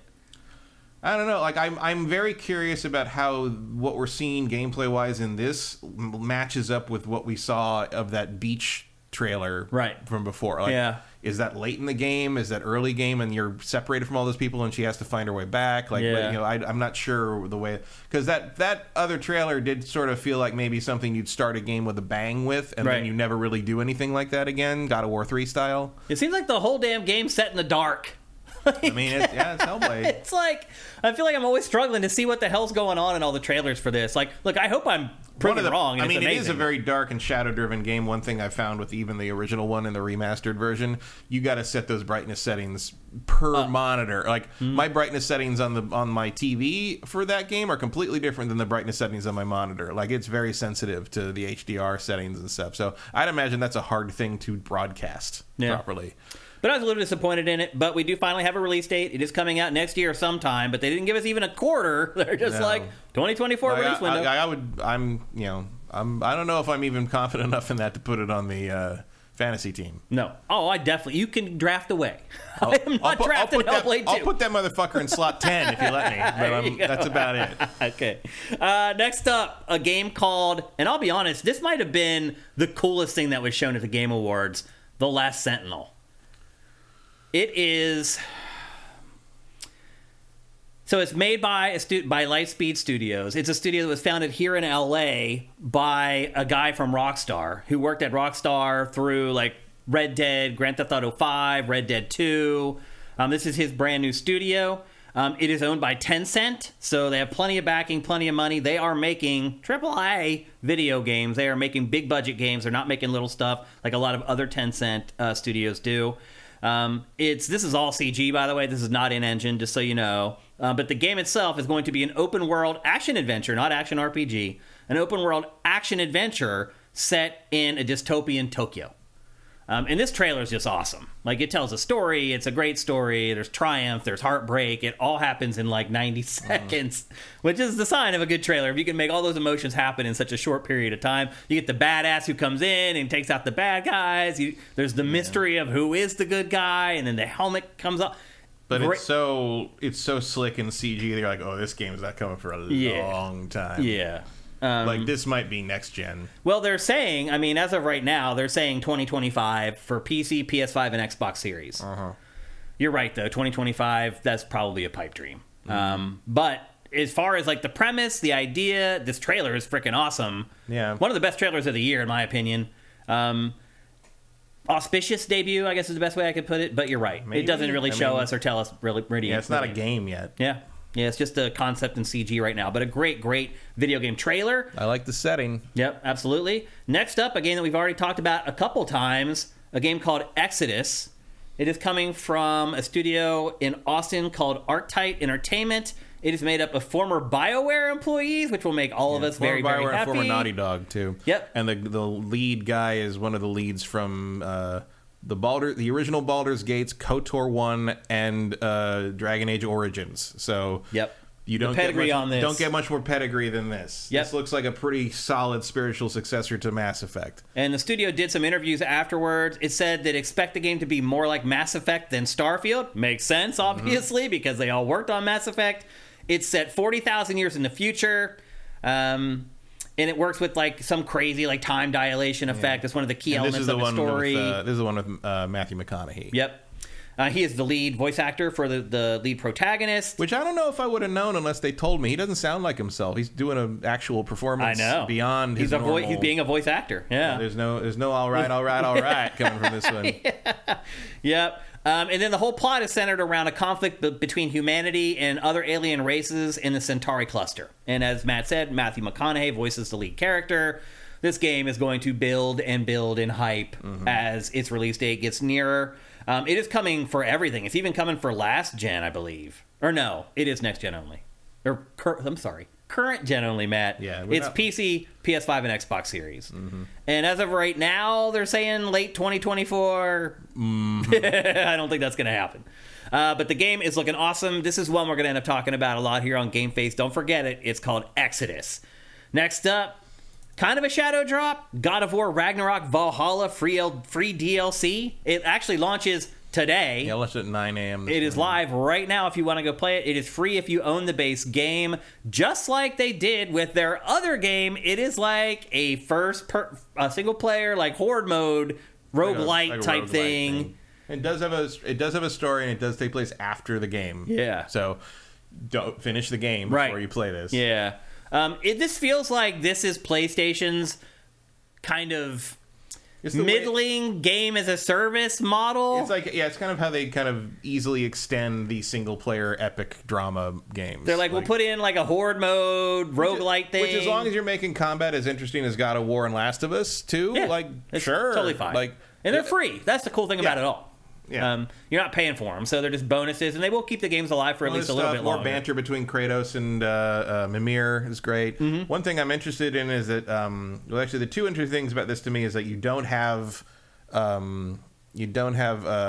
your son with you, so like that changes the combat, and there's a bunch of enemies from the original God of Wars in them that haven't been seen since the old God of Wars. And obviously they're now, because being in Valhalla, he's having to fight all the people he's killed. Basically, that's I'm really what it is. Please let me confront that fucking guy he kicked down the sea serpent's neck in the first game. Oh, the guy he ripped his head in half. Yeah, who was that? Was one of the gods, wasn't it? That was God. Which one? That was from God of War 3, I think, where he ripped the guy's head in half, like opened his mouth and just ripped it apart. After like smashing him? He had him down by the ground and he just goes, I think that was Hercules. Was it? Hercules is the one where Or Apollo, wasn't it? Maybe it was Apollo. Hercules is the one where the death of Hercules was inspired by the guy being pounded to death by a fire extinguisher in Irreversible. Oh. I know that. Which is one of the most brutal movie scenes ever. Yeah, except for the other brutal scene in that movie. Right. Like, Irreversible is... I don't recommend it, but it's... I recommend it. I think it's really good, but it's a hard watch. Really good, but I'm not going to be responsible for anybody having to sit through that. Touche. So anyway, I think that's pretty cool. If Sony keeps doing this with the single player games, who it was. Helios. Oh, was it Helios? The guy whose jaw he ripped off. Yep, it was Helios. You're right. Yep. Emperor Dread also thought it was Apollo, though. I wonder why we both thought that. Apollo is also a sun god. Mm-hmm. That's why Helios is the sun, but Apollo is the god of the sun. Right. So it's understandable. Yep. So anyway, I hope PlayStation continues doing that. They put out these cool little extra modes for their single player games. I'm totally fine with it.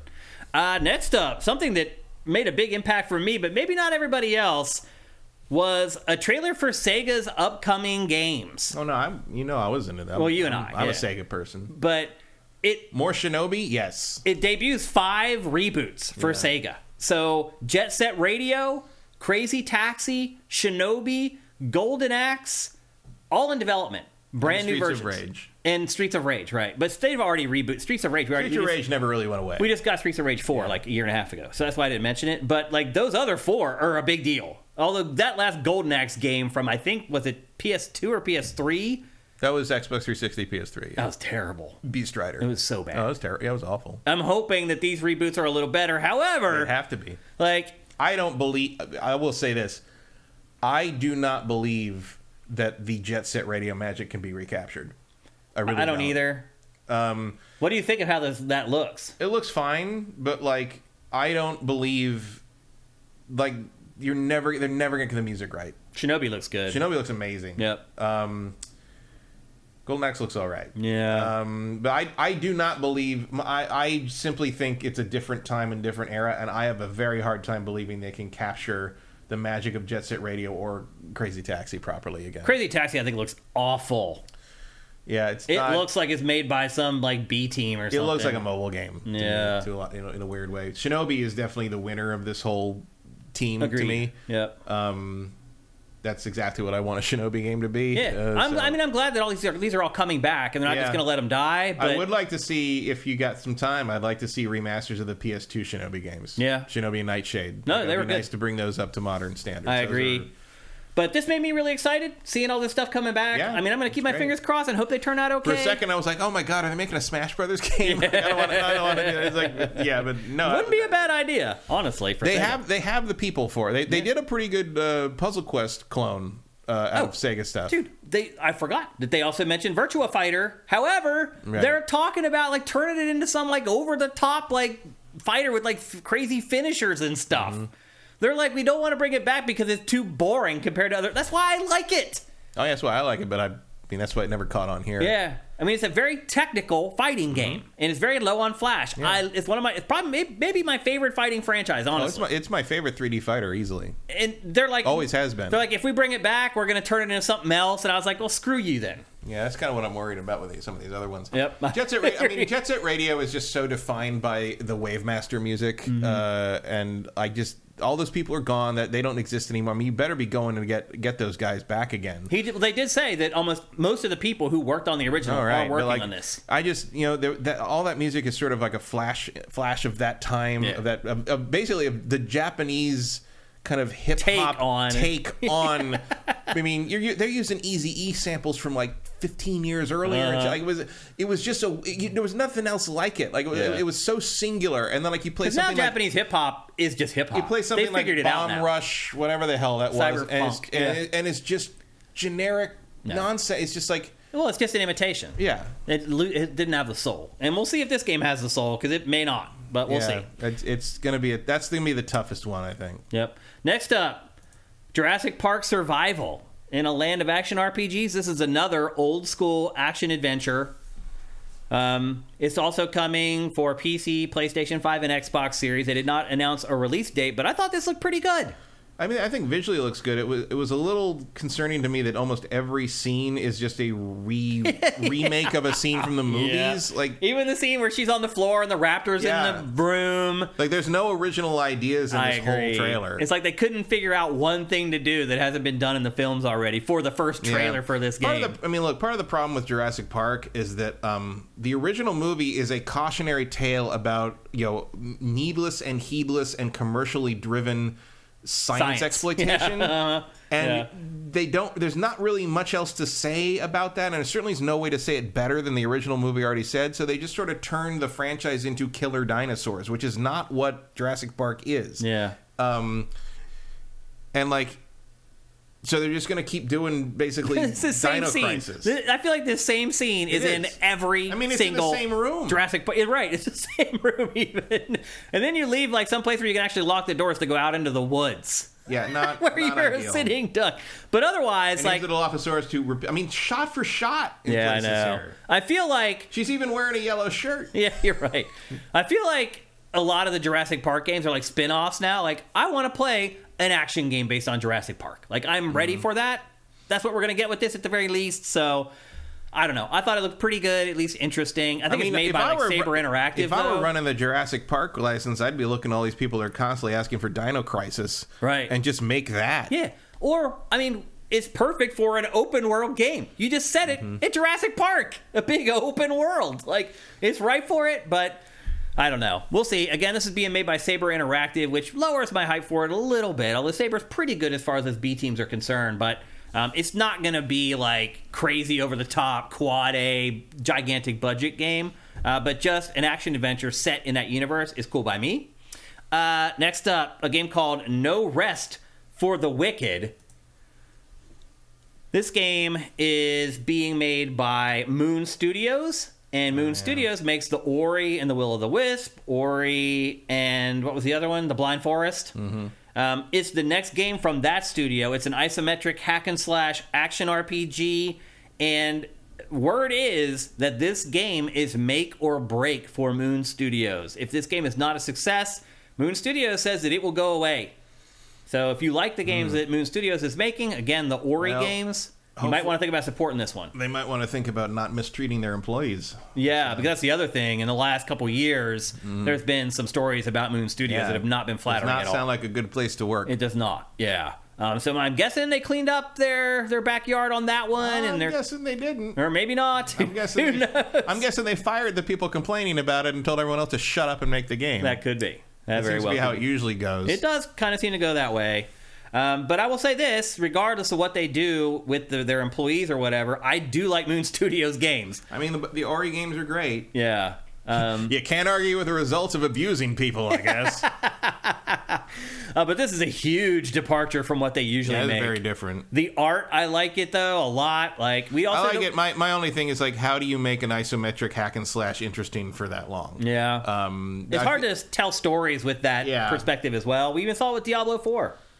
For a second, I thought this might have been when the trailer first started. I was like, "Is this Fable?" No. Still haven't seen that. Kind of thought we might see it. Still haven't seen it though, unfortunately. Nope. I mean, even Sony only had the two things. Yeah. That we already knew about. Yep, and this game is scheduled for 2025, coming to PC, PS5, and Xbox Series. So a ways to wait for that one. A lot of 2025. There is a lot. This whole show is kind of late 2024 or 2025 or later. Next up, a game called The Casting of Frank Stone. This is a game built in cooperation with Supermassive Games, which makes all the great choose-your-own-adventure horror games that we all love. And we talked about them many times here on GameFace. They're working with the team from Dead by Daylight. And this game is actually set in the Dead by Daylight universe, which I didn't even know was a thing. Like, Dead by Daylight, if you don't remember, is the asymmetrical multiplayer horror game where one person plays. Yeah, I didn't know that either, but apparently Dead by Daylight has extremely deep lore. I had no clue. But this game is all set in that. And again, Supermassive makes great games, so I'm kind of all over this. The exact verbiage that they've given for the story is that the shadow of Frank Stone looms over Cedar Hills, not Silent Hills, Cedar Hills, a town forever altered by his violent past. Players will step into the shoes of a group of young friends who are about to discover that Stone's blood-soaked legacy cuts deep, leaving scars across families, generations, and the very fabric of reality itself. And the rest is kids get murdered. If you make the wrong decision, your favorite kid gets murdered, and you try to make it to the end of the game without your whole party being killed. That's pretty much how Supermassive Games roll. And again, this will be choose your own adventure. There's not a lot of gameplay in these. There's not much action in it. You're making decisions. You're guiding discussions. It's all that kind of stuff that we've been seeing since The Walking Dead, in all honesty, from a long time ago. But Supermassive, I would argue, may be the best at it at this point. Because Telltale's kind of fallen off. Yeah, well, Telltale's a non-entity. Well, it disappeared. Now it's back. He just put out his first game, The Expanse, which was okay. Not amazing. But this one looks like it could be. And it is coming next year, and it is also PC, PS5, Xbox Series. There aren't many games that aren't that at this show. I'm only, I mean, if that wasn't Supermassive, I would not pay attention to it at all. Because I don't care about Dead by Daylight. No. I definitely don't care about the lore. I mean, I don't care about anything I really saw in that trailer. It all looks kind of meh. I mean, it looks like all Supermassive's other games. Right, but I mean, like the design and who this Frank Stone guy, like that dude. Care. Like, I don't care. He doesn't look interesting. It's an uninteresting premise to me, but I'll play it. I'll try it because it's Supermassive and they've never let me down, really. It's the crossover no one asked for. Pretty much. Next up, here this begins a series of games that are either the first or the last. And the first is the first Berserker, which is also coming. This actually is coming to other platforms. This is coming to PC, PlayStation 4, and PlayStation 5, Xbox One, and Xbox Series in 2024. This is a Souls-like hardcore action RPG based on the Dungeon and Fighter franchise. Are you familiar with that at all? No. It's a mobile franchise that is like, it's been going for 18 years, and it has more than 850 million users worldwide. I've never heard of it. Sure, let's go with that. Yeah. Why not? What you really need to know is it's a pretty slick-looking Souls-like, basically. I don't even know what kind of setting you would even say this is. It's just dark fantasy. Yeah, I guess. But it looks like it's from Japan. This game is published by Nexon. And it does have kind of famous indie developer Nexon. It does seem to have very subtle cell shading almost. Like, yeah, it is a cell shading. I kind of like the art style of this game. Yeah, it reminds me of Berserk. That makes sense. Because it's called the first Berserker.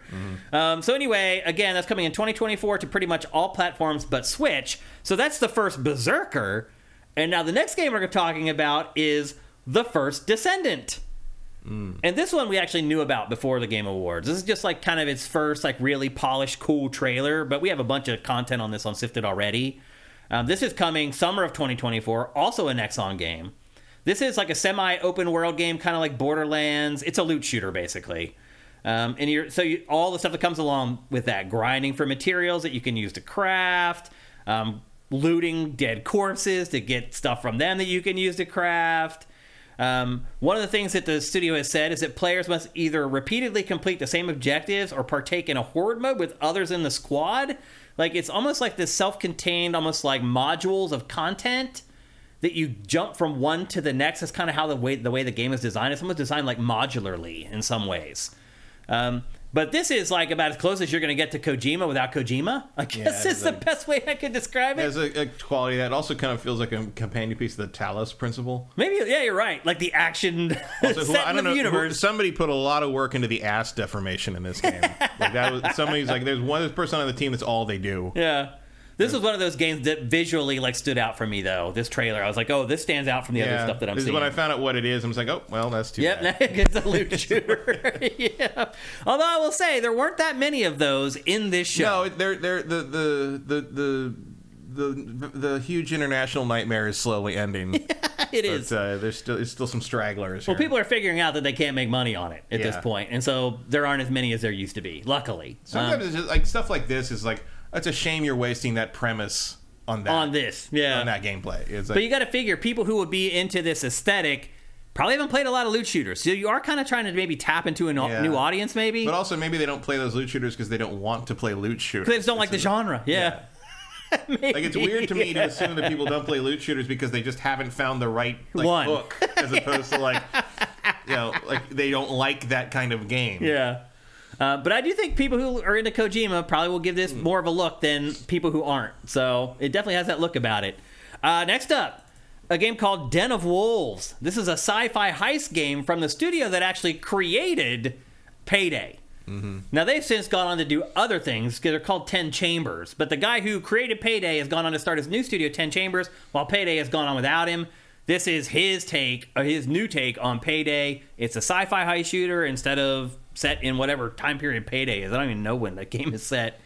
But this guy should know how to do it. If you're into heist shooters, this is one to keep an eye on. But unfortunately, his trailer doesn't give away much, and he gave away even less. Even though Jeff talked to him for like 5 minutes, it seemed. Yeah, like. There wasn't really any information in there. I don't know why he talked to that guy so long. Keely does it all the time, though. Like, he talks to these people and they have nothing to say. Well, it gets to the point where even they are like, okay, I don't know what to say anymore. Even the Blade interview had there's nothing said until finally they talked to the head of Arcane Leon, and he talked about how as a mixed race person, he always identified with Blade, and he's very excited to make the game and set it in his hometown. I'm like, okay, that's interesting. Yeah. Like that's actually telling me about why this game exists beyond like it's like we licensed a Marvel property and we were going to make money. Make a bunch of money, yeah. Like that felt like a personal story. It was interesting. Yep. And a cool take on Blade. So now I'm more optimistic about Blade because that guy's in charge of making it. Yeah. So that's the kind of interview that should be done, as opposed to this thing where it's just like you rattle off a bunch of bullet points and I don't really understand what the game is any further than beyond like the template of what you're using. Yeah. Well, he didn't give up much information. So that's all we know. Sci-fi heist game. He says like 2024, late 20. I don't believe that at all. But it's also PC. You might get a beta by then. Yeah. It's also PC, PS5, and Xbox Series. Next up, another game that really caught my eye that I thought looked pretty good. A game called Exoborn. This one is coming to PS4 and Xbox One in addition to the newest consoles and PC. This is an open world extraction shooter from former Division developers, which Division is probably my favorite game as a service franchise, so this obviously piqued my interest a little bit. It's basically the world is beset by apocalyptic forces of nature after humanity's last hope to restore the ecosystem fails. This is one of those eco games. We're going to talk about another eco game here in a little bit. Players will get to explore the southeastern United States, so it's like finally. Yeah, just what everybody wanted. Go to Alabama. Finally, Georgia. Exactly. This is a weird place to set it. Because all their other games were set in major cities like D.C. or New York. It's weird that this is set in such a rural area. But maybe it'll give it a unique angle. We'll see.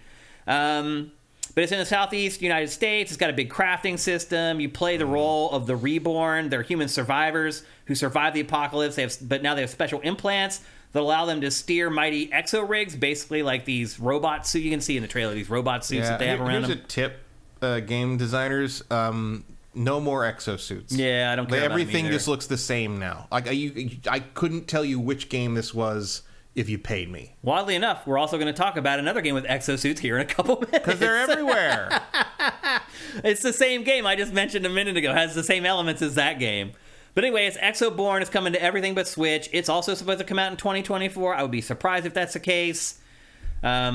Also, I guess a big part of the gameplay is dealing with the weather itself. So the weather hasn't actually cleared up. It's still horrible, but that's part of the gameplay is living through the weather. So I want to keep an eye on. Next up, if you're into Japanese RPGs, Visions of Mana. The first new Mana RPG in 15 years. I hadn't even realized that it had been that long. Yeah, 15 years isn't as long ago as you think it is. I guess really, you're right. That's 2008. That's right. Obviously, it's being developed by Square Enix. It's supposed to come out next year in 2024. And the boilerplate that they gave us for this says, embark on a new adventure with Val, the newly appointed Soul Guard, as he sets off on a journey across the world to accompany his friend on her pilgrimage to the Tree of Mana. In other words, it feels like every other Mana game. It's a Mana game. And enjoy buying 4,000 costumes for people. Yeah, and this is an action RPG. It has real-time combat. You can see here they show a little bit of actual gameplay in this. Were you a big fan of Mana? Are you still a fan of Mana games? I like them. I mean, I don't remember the last one I played. Because it was 15 years ago. Yeah, I mean, that was still the Xbox 360. That's true. Not... But Matt, when you've played as many games as we have played, I really wonder, like, if you went around the world and you said, how many video games have you played? I do wonder where I would stack up there. I might be in the top, 3 percentile. They're probably top 10 at least. Top 10% for sure. There's people that do nothing but I've been playing games my whole life. And then I've been doing it for a vocation for the last 25 years. And since then, I have been in, the top 1 percentile of playing games. And, I don't know. A lot. I don't know if there's a way to we play that. a lot of games, man. Way more than the average person. I own 4,000. Yeah. And I played a lot more than that because I played a bunch of stuff that I never want to touch again that I didn't own, obviously. Yeah. Plus all the stuff I don't own anymore because it's on old systems or old things I've lost or 8 computers that don't work anymore. Yep. Yeah, I mean, I probably play 4,000 games in my life. Yeah. It's a big number. It's a lot. Yep. And I just don't remember. I mean, I like Secret of Mana 1 and Secret of Evermore, and I don't really remember the other ones after that. Yeah. They all kind of blend together. Well, again, that's coming to all platforms in 2024 except for Switch. Next up, a game called Lost Records, Bloom, and Rage. Horrible, makes me the worst name for a game ever, but it's not going to be the worst game ever because it is a brand new choose-your-own-adventure from Don't Nod. This one is a 90s teen drama where teens find something in the woods when they're younger, and then the game jumps forward 27 years to where they're adults, and they had agreed to never discuss what they saw in the woods. It's it, basically. Or what? Yeah, basically. And that's the plot of the game. Don't Nod's adventure games are amazing. Matt and I are both big friends of Don't Nod in general. As you saw in the trailer, they've created maybe the biggest adventure franchise of all time. I'm pretty excited for this. It's coming to PC, PlayStation 5, and Xbox Series in late 2024. And it is a split setting. So you play part of the time as the teenagers, and then you play part of the time in the present day 27 years later. So it's one of those games that jumps back and forth on the timeline. Generally, I enjoy those. Part of the problem is even as adults, they look kind of young to me. Yeah, you're right. Because they're 30. Exactly. Yep. That's the way it is, Matt Kyle. And then, finally, the last game I want to discuss from the Game Awards, we kind of talked about it already, is Tales of Kanzera Zao. It is coming to all platforms. It launches on April 23rd. This is on EA's indie imprint, EA Originals, where it releases some of the smaller games on its label. In this game, you play as a shaman, and as we saw earlier, it's developed by the fellow who went on stage and was talking about the death of his father and how his father knew he was making this game, and his father passed away, and he's like, make sure you finish that damn game, and he has. So there's obviously some emotional heft in this game for that guy, and usually stuff like that makes the best art. So I'm pretty excited for this. It does look a little bit like the upcoming Prince of Persia game, which is also releasing in the first couple months of next year. So it'll be interesting to kind of compare and contrast these two games with each other. Yeah, this one has the advantage of using mythology that you don't see much. True. Yeah. Yep. I think both games will probably end up being good. Yeah. But this was kind of the one indie game that really caught my eye from the Game Awards. And I do realize that we did not cover a lot of the indie stuff that was there, but we just covered 20 games, and that's about the best we can do on a show like this. Go to some other podcasts and see how many of those games they show you. Good luck if you see 3. So anyway, that's the Game Awards 2023. A couple other things before we move on. They also announced Final Fantasy 16 DLC. Which there was one that shadow dropped the next day, and then there's another one coming early next year. And then they also showed a new trailer for Metaphor, which is the new game from the team behind Persona. Oh, yeah. And this game's looking amazing. Looks exactly like Persona. It does, but, I mean, it's their style. Yeah. I mean, it's their house style. They're not in that house anymore, though, really. But yeah. I don't know. I guess they're good. They're working on something else other than Persona 6, I suppose. This looks more interesting to me than another Persona. Yeah. I mean, I'd rather play this than another Persona right now. I just don't know. I don't know if I'd rather play either at this point. It's still too soon, even though Persona 5 was that long ago? This just doesn't look that interesting to me. Huh. I'm surprised to hear that. It looks like another open hack and slash. I mean, I've just done this. Yeah. And I know it's anime shit, so it's going to have a bunch of useless combo nonsense I got to learn in order to be competitive. A lot of yelling and screaming. I'm like, how much of it? Are they going to have endurance bars I got to break down before I can even hurt them? Right. It's like, I don't know. Like, I mean, it looks to be an action RPG. It's not a turn-based RPG. Yeah, I know. It's a huge departure for them. I just don't particularly trust it. Yeah. In that regard. Well, I mean, a good point is that they've never really made a game like this, so maybe you should be a little nervous. But I don't know. I thought this trailer was pretty awesome. It was one. I like the art. I mean, obviously, I like the look of Persona stuff. I like the art style and kind of the aesthetic here. Mm-hmm. I don't know. Doesn't mean I have to play it. It does look like a hack and slash, for sure. But hopefully there's something unique in there, something a little different. I'm sure the storytelling will be at least a little better than the average hack and slash. At least I hope so. But we'll see. Anything that we missed, Matt, that you'd like to bring up about the Game Awards before we move on? Not that I can think of. We're pretty thorough. No. Like I said, I went through the show and did a rundown and had it all listed out. Again, I forgot it like an idiot. I worked on that thing so hard and totally walked out without it. I think it's pretty funny that the Call of Duty devs are mad that Christopher Judge made fun of them, but that's about it. Yeah. It was a pretty innocuous joke in the end. It was innocent. I didn't think it was mean or mean-spirited. So there you go. That's the Game Awards. What would you give the Game Awards? I think we know. We didn't talk about Rise of the Ronin. I mean, it's already known. It wasn't announced there. Yeah. It was just another trailer. Got a release date. But it's a PlayStation exclusive. Yeah. And it's from Team Ninja. Mm-hmm. And it's another Souls-like, basically. It didn't look like Souls to me. Really? Looked like an action game. Really? Yeah. They made a non-Souls-like Team Ninja? Looks like it. Then I will check it out, because they've really fallen in stature for me, because I don't care about Souls-likes. And Vincent mentions Harmonium, which I actually don't remember. I don't either. Yeah. I did the best I could. We just talked about a shit ton of games from the Game Awards, so I don't know what to tell you. It's an isekai about a deaf girl in a world of music. All right. Yep, you can see why I didn't put it in. I don't remember that. What's your letter grade for the Game Awards, Matt? C-. I will give them a B. I do forget what I gave them last year. So if I gave them a B last year, I'll give them a B plus this year. It's just 1 plus or minus higher than it was last year. It just keeps inching, at least my opinion, in the right direction. I wish it would go a little faster.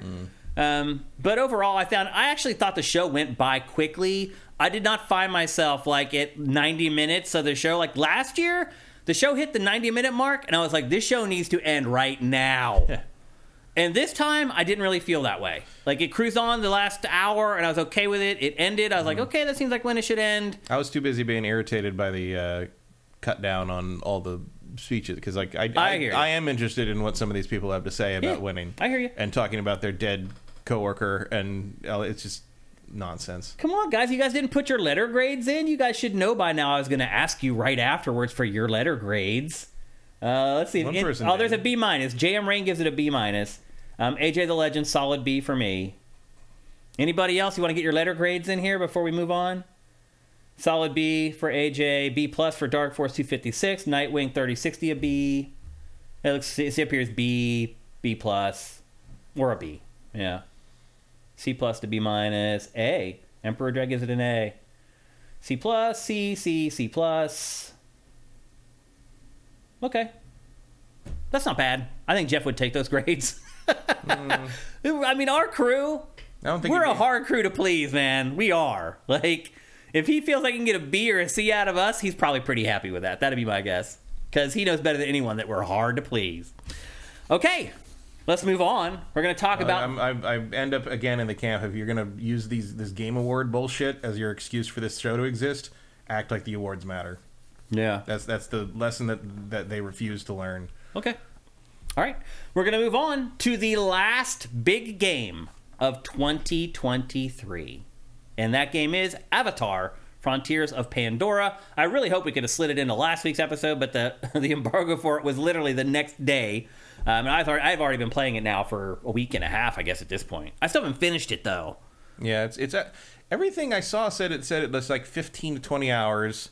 And when I loaded up my save the other day, it said I was 38% done with the story. I don't know what they're talking about.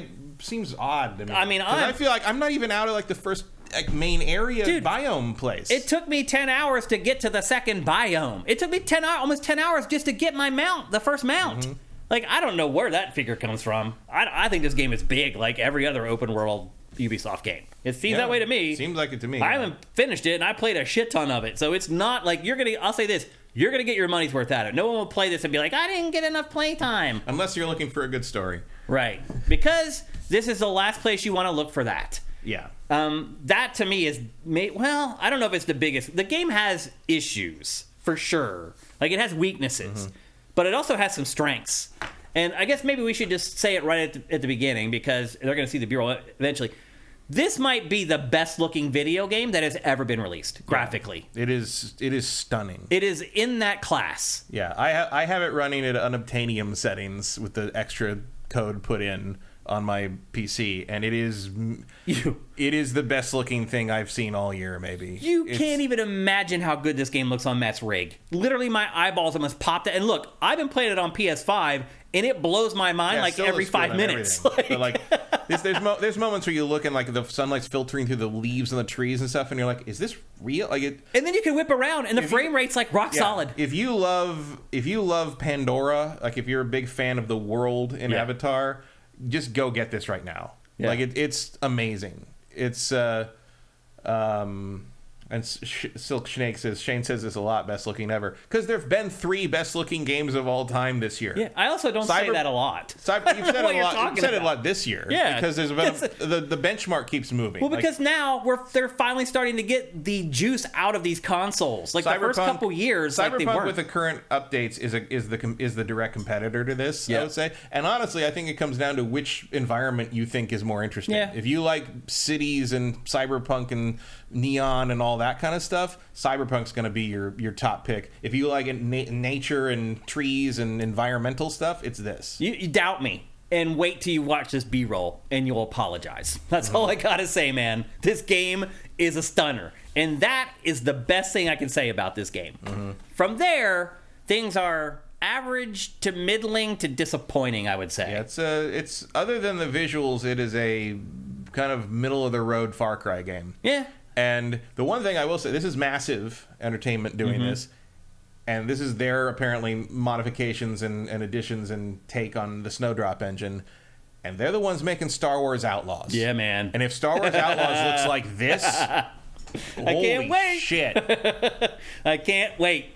So the plot we already said is bad. You basically you're part of a special ambassador program where humans are raising Na'vi to try to. You're part of like it's presented as and even named exactly the same as those Canadian schools where they educated the Indian out of the Native American children. Yep, that's exactly what's happening. Literally what's happening here.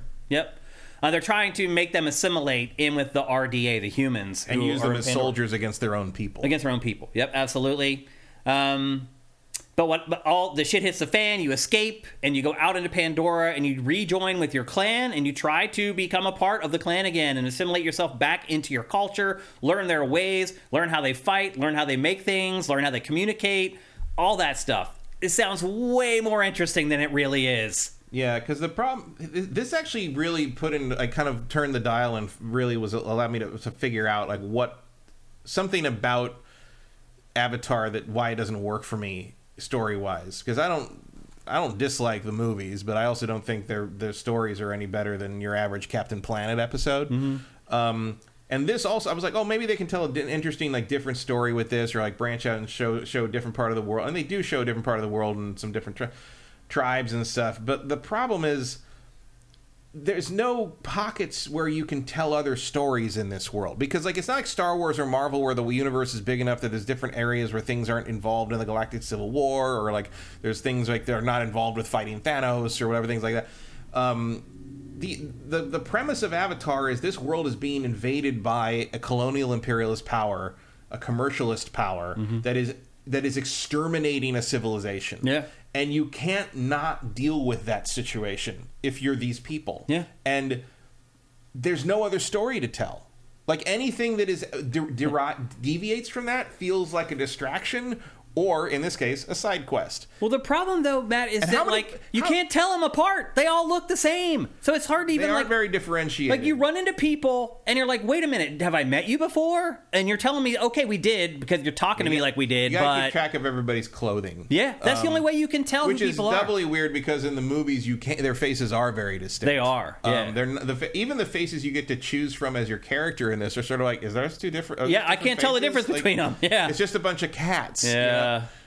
Except for one, there's one like really weird round face. I'm like, that's just funny. Like, one missing an eye. Yeah, the missing an eye one's pretty good. Those ones are easy to tell, but the rest of them are not, and it makes it hard to tell other stories because everybody's got weird names. Yeah, it's like you can't remember who anybody is or what they told you to do or asked you to do beforehand. Like I just follow the waypoints. The big warrior guy who helps you early on has a name that sounds a lot like Salt Lick. Yeah. So that's how I remembered what his name was. But But that's, I can't remember the humans' names either. Nobody stands out as a character in this game at all. Well, eventually what happens is it's your job to go around and meet all the other clans and get them on your side. And so you want all three of the primary clans to join together as one clan to fight the RDA to get the RDA out of Pandora. It's the same story as every freaking Avatar film. And that's exactly what you get in this game. And to Matt's point, like, the characters all look the same. Like, you can't do side stories because I don't remember who the people are. I'm like, I don't remember talking to you before. Really? We met? When was that? Like, there was one point where I was like, there's this like one girl on an Ikran who like saves you and helps you at one point. And you're supposed to go meet her later. And I went to go do the quest where I met up with her, and it turned out that I went to find someone else. And I'm like, oh, that wasn't her name? It was just someone else's name began with E? Yeah. And like... Yeah. So the story in this isn't great. And again, because the characters are unmemorable, you can't really remember them. Like, all the side stories don't matter that much. They're just, I just kept following the checkpoints from one waypoint to the next. But there are some cool touches to it. Like, after you've like united clans, and if you go back to your headquarters, you get the whole everybody there knows what you've done, and they're congratulating you and saying, wow, that was really great that you went and did that, and you're uniting our clans against the RDA. Like, it has that kind of stuff in it, but otherwise the story just isn't that good. And the other thing too, Matt, is that the antagonists, they just disappear. So at the beginning... Now, to be fair, that's a Far Cry trademark. It is, kind of. They're in the beginning, and you learn to hate them, and then they don't show up again until the end of the movie. Yeah, that's the way it is in here, too. Like, you meet the evil humans who are, like, using you to, like, fight your own people or whatever. You escape, and then, like, you don't see them again. They show up on, like, laptops. Like, you'll be in, like, an office, and their face will pop up on, like, Zoom. But you don't actually like run into them. Where all villains really do appear. Yeah. Let's seriously. So the plot isn't great. Let's talk about the design, though. You already saw kind of some of the stuff, like showing off the gear. You have 5 pieces of gear total that you can attain and upgrade, and there's tons of crafting in the game, and that's a big... Later on in the game, the crafting and gathering the materials becomes a much bigger deal. As you start... Early on, it's very hard to understand what they want you to do with some of that. As later on, you start getting stuff that makes a huge difference. Like certain materials, the way they're rated, it becomes a big deal. But early on, there's no variation. Like, getting something pristine and not doesn't really make much of a difference. And so, like, it's very... I feel it's pretty poorly explained. It is. They try to tease you into it because there's, like, one of the early missions is a mission where you have to cook a meal. Yeah. And you have to get very specific, like, high-quality ingredients. Mm-hmm. And that kind of teaches you stuff that you'll have to use later on. You have to like cross-reference the map with like the log, with the hunter's guide, and all. Yeah, that. It's kind of annoying. It's annoying, but also if you're looking for something that's more exploration based, like that's cool. But the problem is like there is an actual mode where you can pick between like guided and exploration mode on this, or like the old Assassin's Creeds did, and. In exploration mode, they basically remove all the guidance stuff, and you have to basically read the map and use your own waypoints and screw that. And like, I tried it because I did like that in the Assassin's Creed games, but the environment in this game is so dense that I couldn't tell what I was where I was looking or what I was after. Like, I thought the map screen, the waypoint system, all of it was not great. The map doesn't zoom in enough. That was what I was going to say. Is the map zoomed in about 20% more, it would be fine. Yeah, but I constantly want to see a little bit closer. It's infuriating. It drives me bonkers. And the worlds are very samey. So there's basically 3 biomes in the game, and each of the 3 clans lives in that particular biome.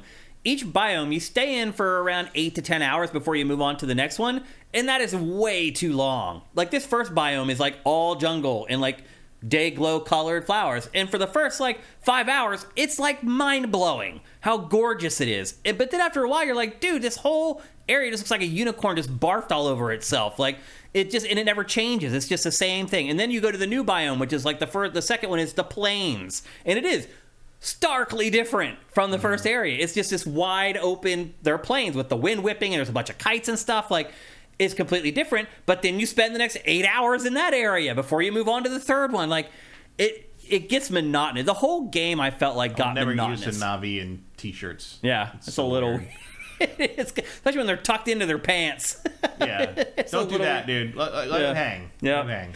And then you're also, as you play through the game, you earn like skill points that you use in 5 different skill trees. There's a health tree, there's a combat tree, there's an ammo tree, there's a crafting tree, and there's an Ecron tree. And there's also like a general ancestor skills tree. Well, not actually a tree, it's like this flower that has petals. Yeah, flower that opens up.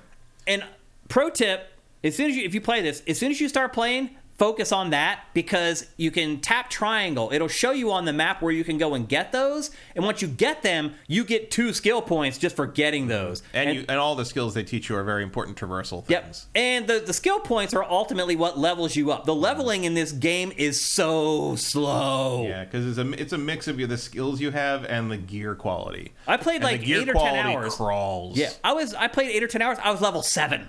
Yeah, I'm still level 6 about that same amount of time. I mean, now I'm like way past that. And the leveling doesn't actually matter that much. It doesn't. It does. Like there are no hard, like, you can't handle this enemy because you're not this level. I haven't run into any of that really. I mean, there's some. So you don't want to attack 4 APUs at once, right, really. But like, well, you can eventually. Yeah, but early on, you're gonna want to take a couple out. Here's first. Pro tip number 2. Don't go in. So a big part of this game is, as I said earlier, there's an ecological angle to this. You're trying to restore the healthy environment back to Pandora. And so you come across these smog-producing factories that the RDA has, and your job is to go in, infiltrate them, shut a bunch of stuff down, and then that's basically you're synchronizing that area. All the plants grow back and everything after you've completed it. Well, when I first started playing, I was like, okay, I'm going to shoot my way through these. And to your point earlier about, like, you don't get caught, like, out of your level. I did. Like, I could not. There's an encampment that was level 7.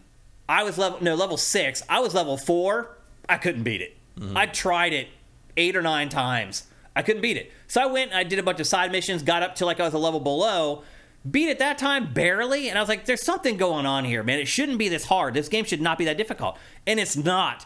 You also get this little gadget called a SID, and it's this little, like, scanning gun that you use, and it's got this little, like, you'll see it eventually in the B-roll. You were just doing it. Oh, it was on there already? Yeah. What you do when you go to these encampments, you sneak around and you stealth, and then you use the SID to just go up and hack the stuff. You don't have to kill, like, anybody. No. Like, I didn't realize that for the first literally like 8 hours playing this game. They do tell you that when they give you the thing. I didn't pay attention. Yeah, that's the thing. They give you the SID and they basically send you out to do that at that first drilling spot or whatever it is. And I didn't really get it either. I didn't get it till I did it was like I don't know what it was. It was a big area with a bunch of things that just went thunk, thunk, thunk over and over again. Mm-hmm. And I went over and there were way too many enemies to kill. And if I killed any, like, they just like sent more in from helicopters. And I'm like, okay, so I just went in and you can hack them and you can store the hack, like up to 5 hacks, and then like you sneak in as best you can. I feel like the stealth is kind of half baked in this.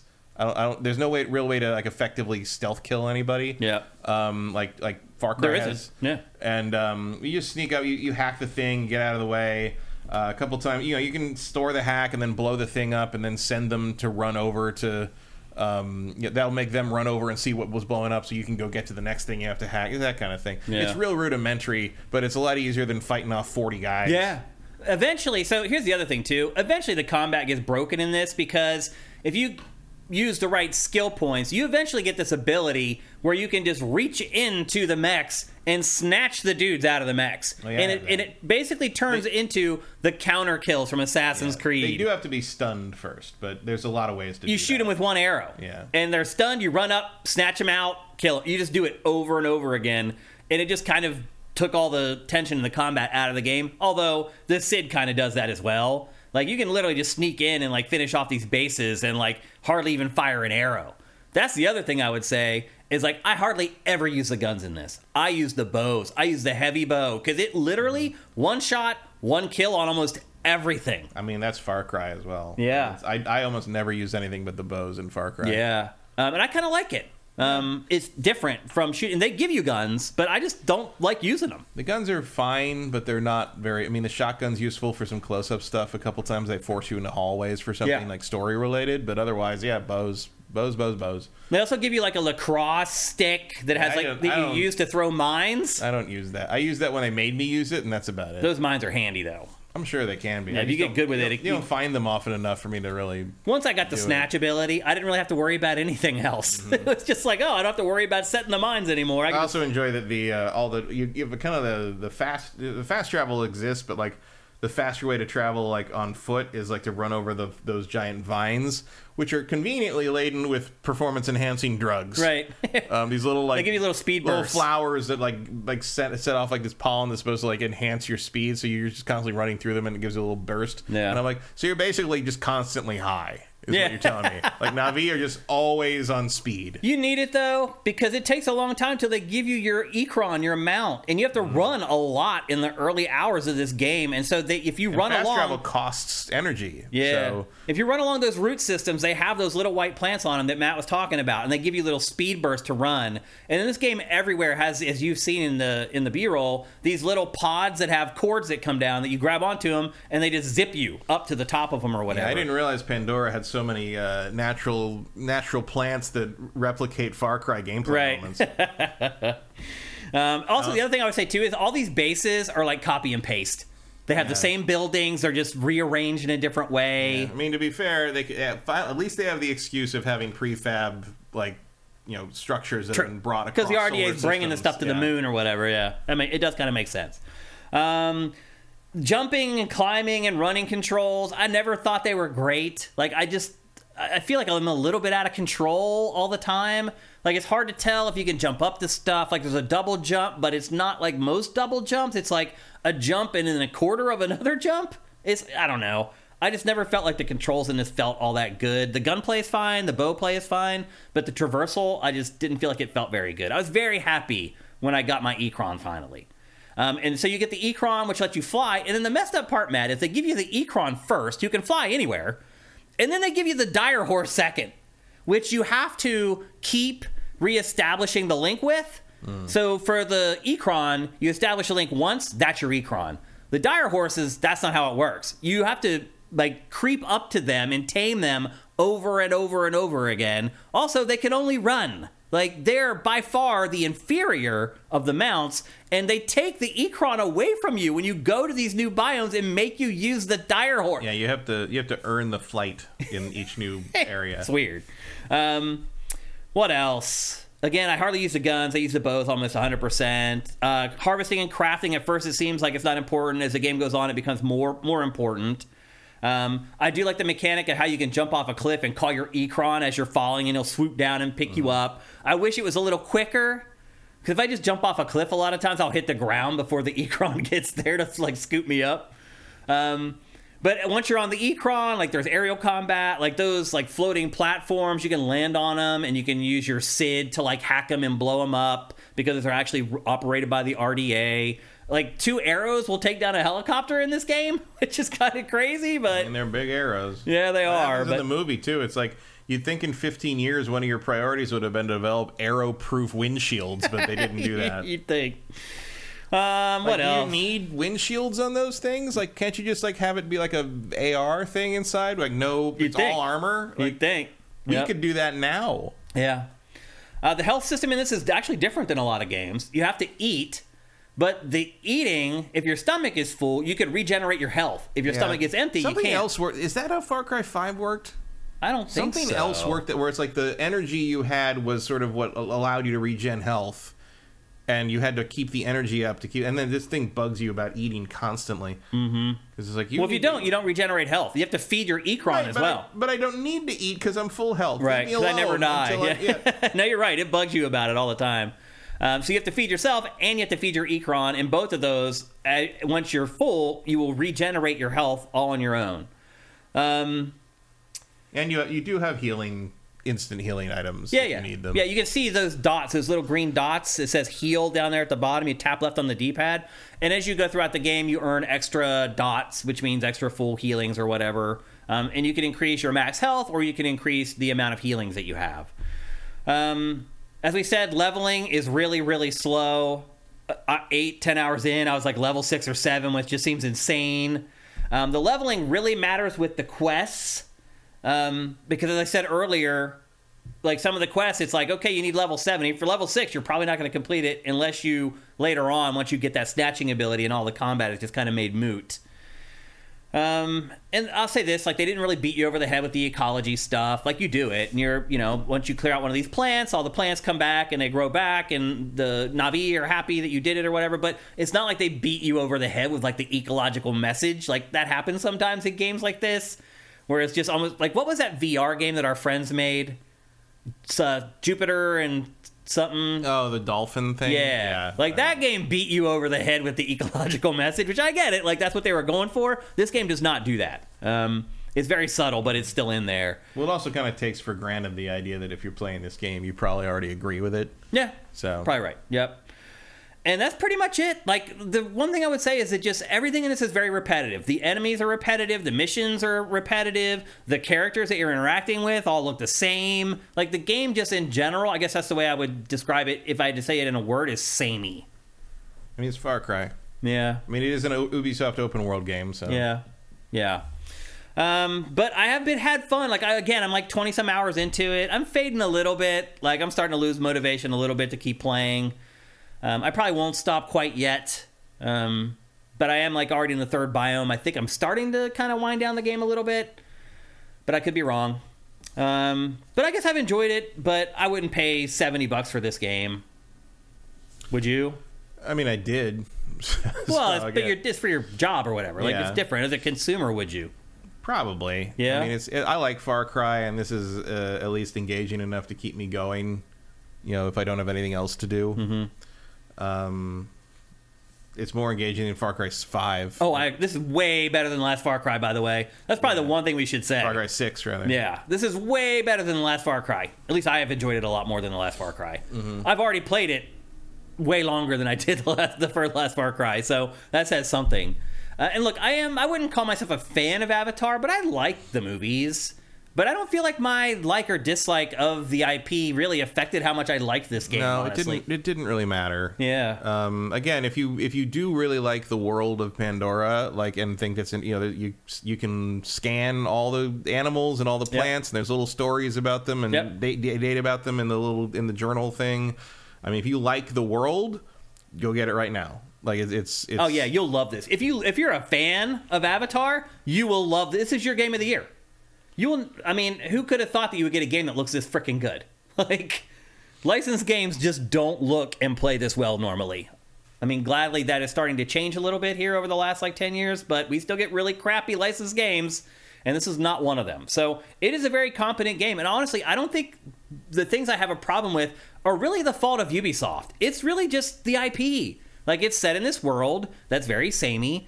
It's centered around these people that all look very similar to each other, and with the technology in real time not being what is it CG, it's harder to see the nuances and pick the people apart. But I mean, otherwise, Ubisoft, as far as making an Avatar game, did a damn good job. Yeah, this is about as good as an Avatar game is going to get. Yeah, it really is. So again, if you're a big fan of this IP, fan of the movies or whatever, I don't think you'll regret picking up this game. I wouldn't mind seeing them do a follow-up at some point that takes into account some of the other biomes that are in the sequels, like the water stuff and the fire stuff in the next one. That would be interesting, a way to go, but that's a ways off. Yeah. So again, if you're a fan of it, I think you should pick it up. It's available for PC, PlayStation 5, and Xbox Series. It's not available for last gen, and there's a reason, because the game looks damn good. That's the other thing, if you have the PC to run it, definitely get it on PC. Yeah. For once, it actually runs real well. Yeah. You're always worried about Ubisoft, especially PC releases, but no, it runs pretty well. And on my 4090, I can do the unobtainium settings at max, and it runs at a pretty solid 60. So. Also, if you're looking for a technical showcase to show off your console, maybe to your wife or your significant other, they're like, why did you buy that thing for $500?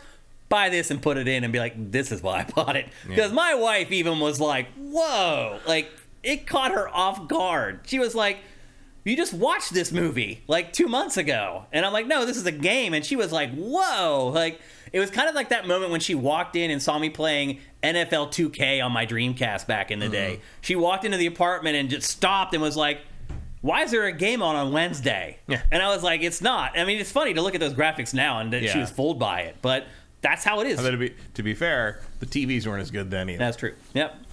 Okay, so there you go. That's Avatar, Frontiers of Pandora. Like, I struggle. I would only recommend it for very specific people. What about you? Yeah, I mean, if you love Far Cry but want something different out of it, or if you love Avatar, or you want a technical showcase. Yeah. It's those things. It doesn't really stand on its own as its own thing. Yep. Okay. That's it for Avatar. And now we come to our last topic of the show, and it's really not a topic at all. It's just Matt and I wrapping up our Video Game Fantasy League and yours for 2023. We kind of knew what was happening already with our league. We talk about it all the time, but I will bring up the final results because there are some interesting things to look at here, actually. Yeah, I mean, I'm playing Rogue Trader, but yeah, I should have been playing a different Warhammer game. Yep, absolutely. So I won. Is that 3 out of 4 years that I've won now? So I won back-to-back, and then you won last year. Maybe? And, yeah, I think that's 3 out of 4 for me. I got all 10 of my games for maybe the first time ever. I even had an extra that I didn't need, Dead Island 2. So I was ultra conservative. Like, I still can't believe Hollow Knight Silksong didn't come out. Like, I thought that was the safest pick ever. Suicide Squad. I mean, Suicide Squad was not a risky pick. Well, don't forget, I had picked it the year prior, Matt. Yeah. But I also had picked Zelda for the prior 2 years. And we had a release window and everything. It was not an issue. Yeah. There we go. So Matt, obviously, he had a tough year. He only ended up with a total of 9 of his games, which actually ended up, that's pretty good considering the rough luck you had with all the delays. But you got no score for Suicide Squad. You got no score for Space Marine 2, which, by the way, was just delayed until the end of the year next year. Yep. Which is crazy. So they weren't ever, and it was never coming this year. Ever. Yeah, it wasn't. It's insane. Don't believe those years on those trailers. You really can't. It's crazy. And then Stalker 2 didn't make it either, for obvious reasons. They have more important things to worry about developing games in Ukraine. Octopath Traveler was a good fucking pick. It really was. You got that 84 down there. Literally the last pick. Yeah. Any of the scores stand out for you looking at this? I mean, Redfall, obviously. Jedi Survivor at 82. That seems way low to me. Yeah. Final Fantasy 16 at 87 is low to me. Street Fighter 6 is high to me. I think Forza's high to me. Forza's very high. Yep. Starfield's low to me. Diablo's right. Baldur's Gate's right. Fire Emblem Engage does not seem to reflect the current opinions about it. People seem to think Engage is a pretty mediocre entry. I mean, Fire Emblem usually gets a 9 point something. So, I mean, that score actually does reflect like a bad or not as good Fire Emblem. Assassin's Creed Mirage of 76, that's about right. Yeah. I can't argue with that too much. So if Suicide Squad had come out, I would have won. I mean, it would have gotten at least an 80. I mean, our averages, you're 83.5, I'm 83. But you had an 80 into my score, and it's 832. Yeah. It would have been real close. Oh, wow. That would have been so close. If Suicide Squad at least got an 80, at a 78, we would have tied. It would. I don't think it would have, if it came out this year, it would have got a 78, though. No, we got higher than that. No, I think it got lower. No, I think the reviews would have been higher. Oh, really? Yeah, I don't really think reviews reflect reality much anymore. It'll be interesting to see how that plays out, actually. I don't know. But I did win. Redfall's pretty accurate. Actually, Redfall's kind of high still. I think 60 for Redfall at launch is kind of ridiculous, actually. No, that's now. Like, now? All these scores are now. Yeah. Right, that's why Spider-Man's now a 90 instead of a 92. Those reviews happen when they came out. Like, those are reviews from the what I'm saying is that the score has gone up since it came out. What was it when it was out? It was like a 56. And it's gone up to a 6. Because now people are playing it. It's actually kind of starting to catch on again. Still too high. Maybe. I don't know. That was the worst thing I played this year. One of them, anyway. Oh, not actually, for me. I played way worse than that, sadly. But, however, I did win, and therefore, I get a round of applause. Assassin's Creed really underperformed for the fourth pick, too. Yeah, that ended up being a bad... I mean, Starfield, that's a terrible pick for the first pick. I mean, I kind of knew that it was risky that way, but then I make up for it. I get RE4 way down there, a 93. And then look at Armored Core 6, my ace in the hole. Almost a 90. It paid off. Yeah, it worked out well. I think Forspoken at a 64 is too low. I think that game's better than a 64, but I didn't dislike that much. Yeah. Although Forspoken 64 does make it sound like an N64 game, which is pretty funny. Because there was a Forspoken 64. That's hilarious. Forsaken, that's right. Yeah, yep. So anyway, there you go. Those are the results of the Sifted Video Game Fantasy League for 2023. That's 3 out of 4 championships for me.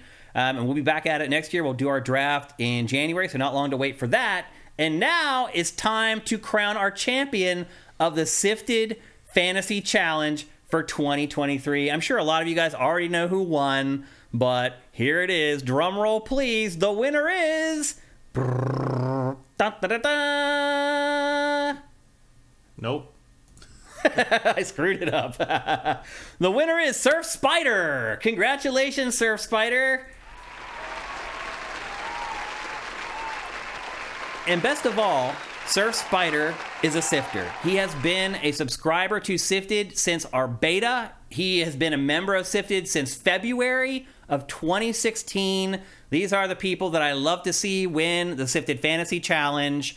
He gets, because he is a patron and a member of Sifted, he gets 2 free games. If somebody had won who was not a member of Sifted and not a patron, they would have got 1. But since he is a patron, Surf Spider gets 2 free games. Surf Spider, hit me up however you want. You can DM me on Twitter at Dinfire. You can DM me on Sifted at Shane. You can DM me here on Twitch. Whatever you want to do, man, just get at me and we'll coordinate and I'll get you your 2 free games out to you as your winner. But I do want to point out something before we move on here. Look at how many people got all 10 of their games to count.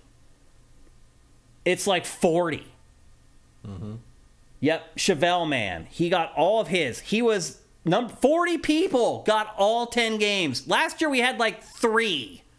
And I don't know if I've ever done it in the Fantasy Challenge because I aim for the stars anyway because we can't win. I'm just trying to get the highest score ever or whatever. But 40 of you. Look how many people had Zelda as the first one. Yeah, well, one few years ago, the person who won was the only one who got all 10. That's right. So you guys are figuring it out. You're starting to play a little more conservative, but now it's like splitting hairs. Like it was 40 of you that got all 10, and it's like, look, it was close. Look how far down you got to go to find someone who's just in the yellow. Yeah. I finished 110th this year. I forgot to enter. Yeah, you forgot to enter. I had 2 games that didn't even make it this year. But look at how close it is. 1377 to 1373 to 1372 to 1371 to 1369. I mean, it was a close race, guys. Like, you guys maybe have been watching, like, some of these scores to see if they went up or down. It may have affected who won ultimately. If they go up or down a 10th or something, like, that could change by 1 or 2 points your scores. It's all weighted, obviously. Your first game is weighted more highly than your 10th. So anyway, congratulations once again to Surf Spider. Like I said, we'll be doing our draft in early January. We'll also be setting up the Sifted Fantasy Challenge for you guys again in January. If any of you guys have any ideas for ways you may want to tweak it, let us know. We can maybe do that. This is set up by Lashik, and he is awesome. He's a sifter, and he sets this up every year. Thank you so much for doing this. I think it's a lot of fun and something you guys check in on and have a good time with throughout most of the year. So congratulations once again to Surf Spider. Let's look at the time here. Oh, we just hit the 3-hour mark. So unfortunately, it looks like we're not going to do Name That Game. You know what? Screw it. We're going to do it anyway. Are you guys ready to do Name That Game? We'll just get in here real fast because it's our last show of the year. Screw it. We're not going to do a Q&A today. Come on Friday for our Game of the Year episode. We'll do a long Q&A at the end of that to cap things off for the end of the year. We'll do Name That Game, and then we'll call it for GameFace in 2023. All right. As always, name that game. I show you 5 screenshots. You try to guess the name of the game before Matt. If you've won already this year, do not play, although that's about to change. Everyone's about to roll over. You guys will all be able to play beginning in January. As of right now, if you've won already, do not play. If you won't play PC games, do not play, because the winner of this gets a free PC game. Let's give it to somebody who wants it. What's the third thing? I don't know. I always forget one of them. Make your guesses count because it's slow mode? Oh, yeah. Slow mode. You got it. Yep. Chat's in slow mode. You can only put in 1 entry every 60 seconds. Make them count. Don't just spam us with game titles. You're going to lose. That's it. You guys ready? You ready, Matt? Sure. All right. Here comes Name That Game. Here is the probably first... going to want to put the chat up. Oh, what? Oh, I'll do that. Here's the first image for Name That Game. Go.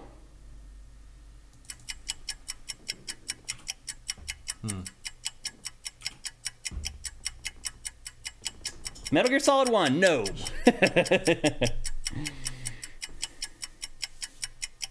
Metal Gear Solid 5, no. Monster Hunter Rise, no. Oh, we have a winner already. Everybody got this.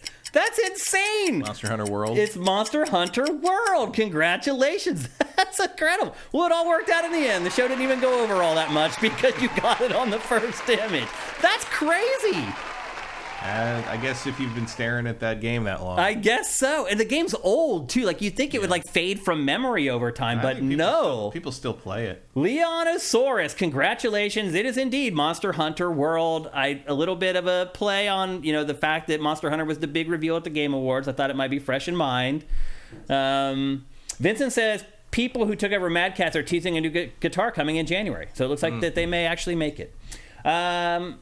Leonosaurus, congratulations on winning the last Name That Game of 2023. As always, to reach out to me for your free game, just like I said for the Fantasy Challenge, you can hit me up on Twitter at Dimfire, on Sifted at Shane. You can hit us up here, send me a DM right here on Twitch if you want to. Whatever you want, get at me, and we'll get the code out to you before I head home for the holidays, and make sure you get that game. Let's see. Got a couple things. Actually, we got at least one more thing to take care of before we move on here, and that is hearing a word from our sponsor, soundwizardry.com. Experience the realm of extraordinary audio with Sound Wizardry. With a decade-long journey in sound design, we animate your movies and video games with the breath of sound. Our wide-ranging services include sound design, Foley, sound mixing and mastering, audio implementation, dialogue mastering, and the crafting of unique sound effects from freshly recorded material. Our portfolio contains Baldur's Gate 3, Steven Universe, Alan Wake 2, Gwent, Cyberpunk 2077, and more. Visit soundwizardry.com and let us transmute your vision into an auditory marvel.